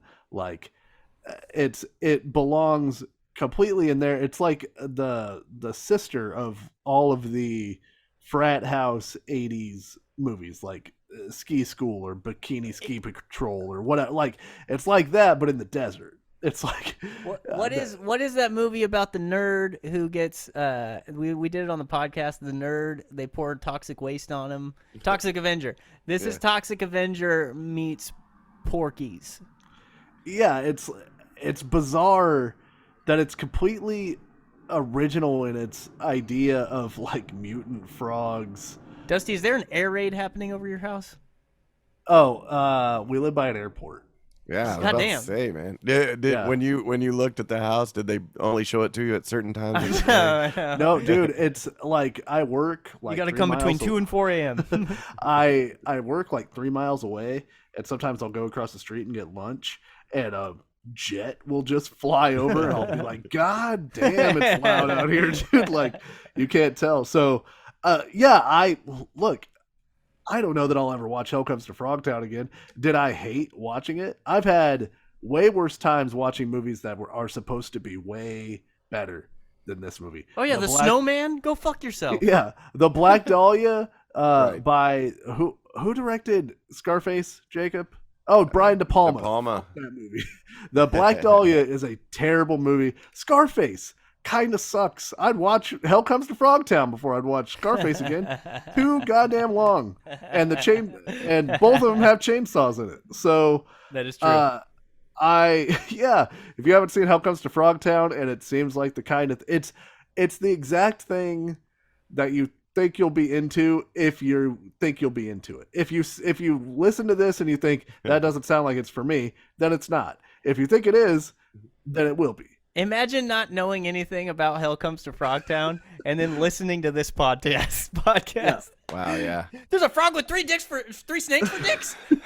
So, this movie, honestly, like it's one of those where I regret renting it. I wish I would have bought it because, like, if I want to buy it now, I will have spent a total of $15, right? And as opposed to I could have spent a total of $10. Yeah, and I own it, and man, it's fucking legendary, and I dare I say I like this movie better than They Live. Oh shit! Oh shit! Now you have recency bias now. If I'm comparing Roddy Piper movies, not only am I getting the same character that he plays in They Live, but I am also getting a little bit of nudity. Mm-hmm. A female lead that has a heartbeat. Sure. That is true. That is true. Don't forget about that. I'm getting lizard people. I'm getting 3 dicks. I'm getting three crazy snakes for things. dicks. Snakes for dicks. I'm getting crazy things. Like They Live is good, has a great allegory, but at the same time, this movie. That is true. I could turn this on, dude. This is something I want to show people. This is something I want to like sit you down and be like, you ever heard of Hell Comes Frogtown? You'd be like, what? I'd be like, just watch this shit. You're never gonna guess what it's about. Guess what it's about. That's what I'm gonna do. Yeah. They'll be like, I don't know. Hell Comes to Frogtown. Try to guess. If somebody nails it, you have to call the paper. You work at you work at a journalism place. Yeah. You need to get your camera immediately because that's the oracle. That is how do we solve world hunger? If you guessed the plot of. Because I mean, if you ever like made a plot salad and tossed it, and like you'd get something crazy like this. It's called Hell Comes to Frogtown. I'm guessing there's a little bit of wordplay. There's a guy named Sam Hell. It comes. He's coming. So there's a lot of sex involved. What? You have to kill that person, actually. Yeah. That's the clone from Jurassic Park. No, you know what this is? You know what this is? This is the fucking director that we need for the reboot of Hell Comes to Frogtown because he's got a vision. Rob Zombie is going to make Hell Comes to Frogtown. Oh my God, did you watch The Munsters? I didn't and I won't. I have not as of yet. I seen 20 minutes of it and I stopped paying attention after 10 of those. Okay. And not as good as Frogtown. All I can say is cool lighting. Okay. That's it. Okay. But it ain't no Hell Comes to Frogtown. I tells you what. So I scoured high and low to try to figure out when this goddamn movie came out, and the easiest, the closest I could get was January 1988. That's what the wiki says. January. Was this a theatrical release? I can't find anything for it. I went to Box Office Mojo. They have zero data. The wiki doesn't even have a release portion. So yeah, like for Hell Comes to Frogtown, they have zero data. So I just looked. We did 1988 before the year rundown for They Live. So I just looked at January 88. Our number one movies were 3 Men and a Baby for 2 weeks at the beginning of the Steve year. Gutenberg? That is a Gutenberg picture. Steve Gutenberg, Thank you, Tom Stonecutters. Selleck, and Ted Danson. Yep. And then for the next 3 months almost, Good Morning Vietnam fucking crushes the box office. That movie was huge. Dude, it's number one. I remember that being popular, and I didn't know why, but I was like 7, so you know. Like 9 weeks. I had thoughts like that when I was 7. That's kind of weird, actually. Why does everyone care for this? Why does everybody like this movie? Other movies around this time: Police Academy 5, Assignment Miami Beach. Now that's a fucking movie. Is that another Gutenberg vehicle? That is Gutenberg. No, wait. I think that was the first non-Gutenberg Police Academy. Okay. Well, it's still. I haven't seen a one Police Academy. Well, you fucking missing out. Yeah, I'm sure. And then Beetlejuice comes out in April and does very well. Steve Gutenberg as Beetlejuice, right? Yeah, also in Beetlejuice. I love that. Our number one album there's 3 actually number one albums in January of 1988. Ooh. We have the Dirty Dancing soundtrack, which crushes. Then the number one album of the hold on. Police Academy 5, Assignment on Miami Beach. Critical response on the wiki. On Rotten Tomatoes, the film has a 0% rating based on 6 reviews. All right, go ahead. Sorry. One of those reviews wasn't me. Yeah. They often talked about Tiffany had a number one album in January '88. I think we're alone now. Self-titled Tiffany album. Yep. And then the number one album of the year, Faith by George Michael, which fucking rules. You gotta have that. To be covered by Limp Bizkit later. Yeah, which also rules. 10 years later, yes. Yeah, that is an excellent cover. Actually, 10 years, the time it takes to survive a nuclear fallout.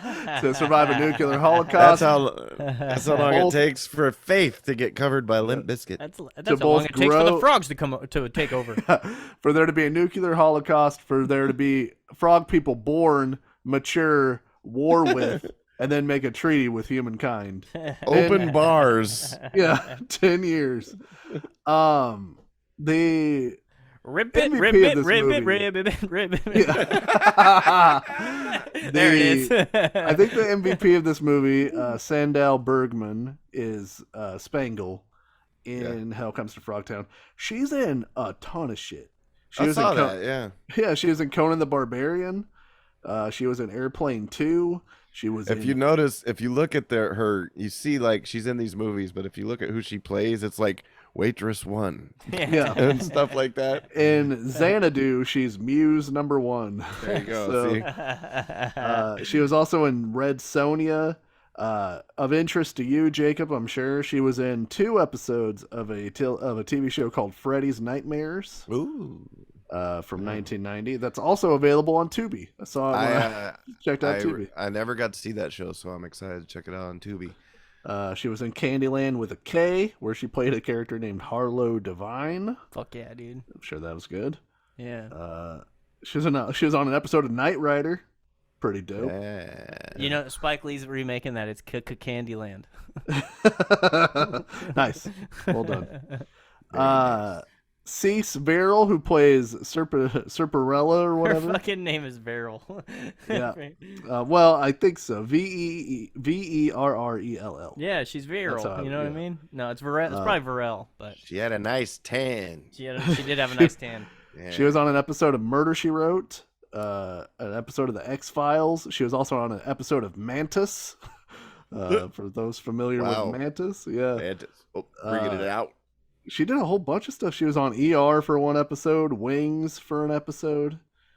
I think that like the one Mantis fan in the world was like just felt justified. They're like, finally, it's widget. Somebody mentioned fucking Mantis. And then goddamn time. The guy who played Looney Tunes is a guy named Rory Calhoun. Yeah, Rory Calhoun. Rory Culkin. No, yeah, he's on Succession now. He was in 127 movies credited. Let's list them all. Fuck it. I wonder how many he died. I wonder how many he died in. Well, probably. How'd he die? How'd he die? Probably this Tales from the Crypt episode he was in. He died. I'd have to imagine. Okay, so 2 for sure. Yeah. Emphysema and diabetes got him in 1999. That's probably how I go out. He probably also died. My lungs and my blood, man. That's why you have to keep it. Keep your head blood inside of you. Head blood. He probably also died in Rollerblade Warriors: Taken by Force, which he had a part in. I hope it's literally colon taken by force. Yeah, he was. Where's my colon? taken by the Rollerblade Warriors, dude. Good luck. Get it back. Probably taken by Sodom. Yep. Yeah, he's Rollerblade Warriors Taken by Force, also directed by the same guy. Sodom's the one that takes colons by force. I have great news for you, Jacob, in case you haven't looked into it. I'm sure you have. There is a sequel to Hell Comes to Frogtown. Get right out of town. Called Return to Frogtown. No, I won't. I will actually return to Frogtown, because that's what the name of this movie is. It is directed by the same guy, Donald G. Jackson. Cool. And it's set in a post-apocalyptic future where mutant frog people are at war with mankind. It's 20 years later. Yeah, it has Lou Ferrigno in it. And What? Set some years after the events of the first movie. Captain Delano sends Sam Hell to infiltrate Frogtown again to rescue Texas Rocket Ranger John Jones, played by Lou Ferrigno. Wow. Texas Rocket Ranger. Oh, I'm looking at it. The poster is epic. Yeah, Sam Hell not played by Roddy Piper. Yeah, there's like a dude on a jetpack. Two dudes on jetpacks. Oh no, No, guys. it's a frog holding up a gun, dude. There's It's called Frogtown 2. Dusty, I don't know if you know this. Yeah. There's a third one. Yeah, I got a note on it. The third movie. Have you seen the cover of it? Yep.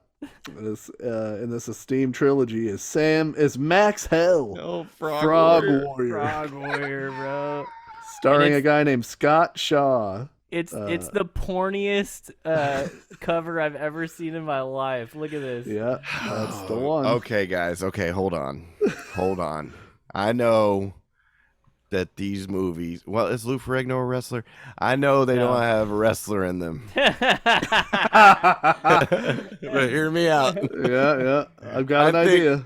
I think this Hell Comes to Frogtown episode is going to be a huge hit all around the board. And I think we should have to continue on at some point. Look, I don't have any problem with that. Especially it's by the same director. I want to know. There's just no way it's any good. In this, that's what I said about this. In Max Hell Frog Warrior, the Earth is being swept by a toad plague. Enter lone samurai Max Hell, the Earth's last hope to save the planet from the mad clutches of Mickey O'Malley. Fuck yeah! This movie Mickey O'Malley. This movie also incorporates something in the Wikipedia called Zen filmmaking. This film is considered a Zen film in that it was created in the distinct style of filmmaking formulated by Scott Shaw, known as Zen filmmaking. In this style of filmmaking, no scripts are used. Instead, a rough plot is outlined, including the basic scenes and locations, and then the crew and actors improvise the rest. All dialogue and action is spontaneous, and entire plot points, scenes, and set pieces are formulated on the spot. Wait, so it's like a Kristen Wiig movie? It's like, did you know that line was improv? I'm sick of hearing that about. It's a Christopher Guest. It's like that Ghostbusters remake with the girls. God, man, that whole movie was improv. It's just like it's like Roar. Well, it's called Max Hell Frog Warrior: A Zen Rough Cut, and it came out in 2015, and it actually has a 2.8 on the IMDb. I cannot wait. Okay, but before this, okay, so the actual Max Hell Frog Warrior came out in 2002. So Max Hell Frog Warrior: A Zen Rough Cut came out 13 years after that. Yeah, the people demanded it. I'm seeing 1996 for Max Hell Frog Warrior.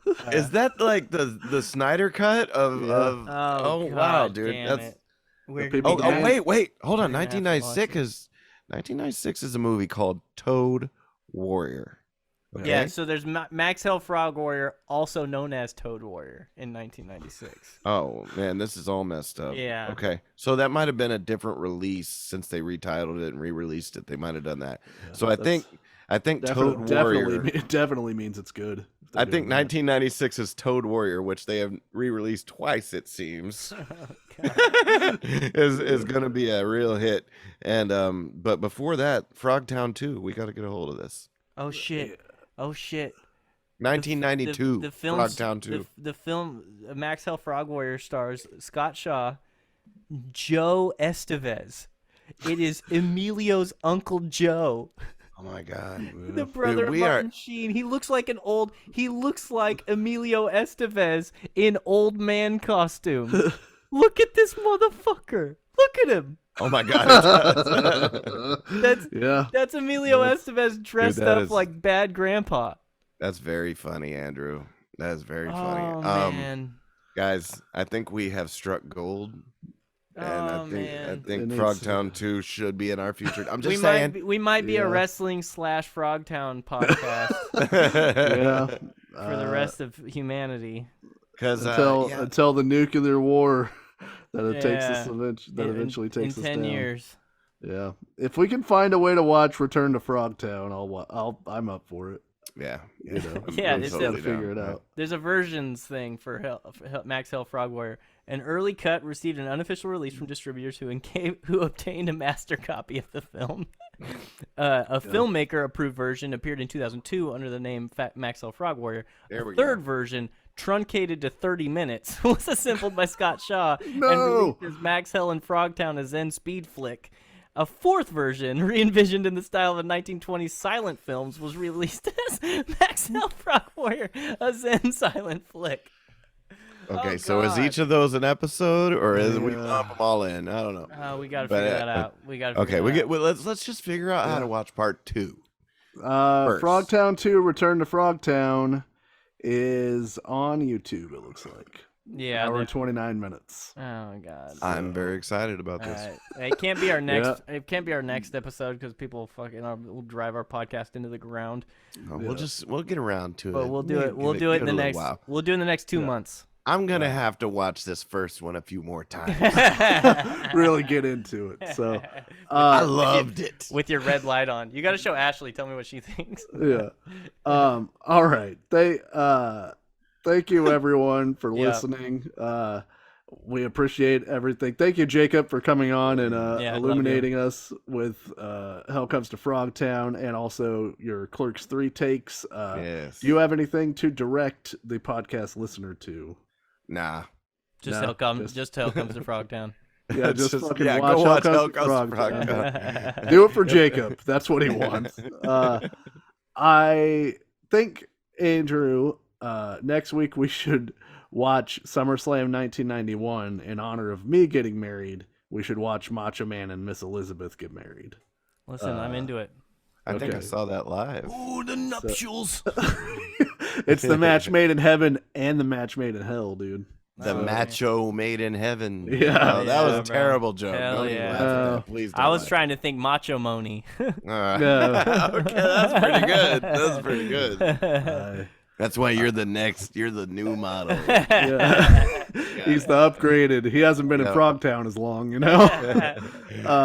So thank you everyone who listens. Thank you for following on the socials. As Andrew said, we want to thank Jacob once again for putting up with our nonsense. And we will be back next week because kayfabe may be dead, but we're alive. Not in Frogtown. Watching SummerSlam 1991.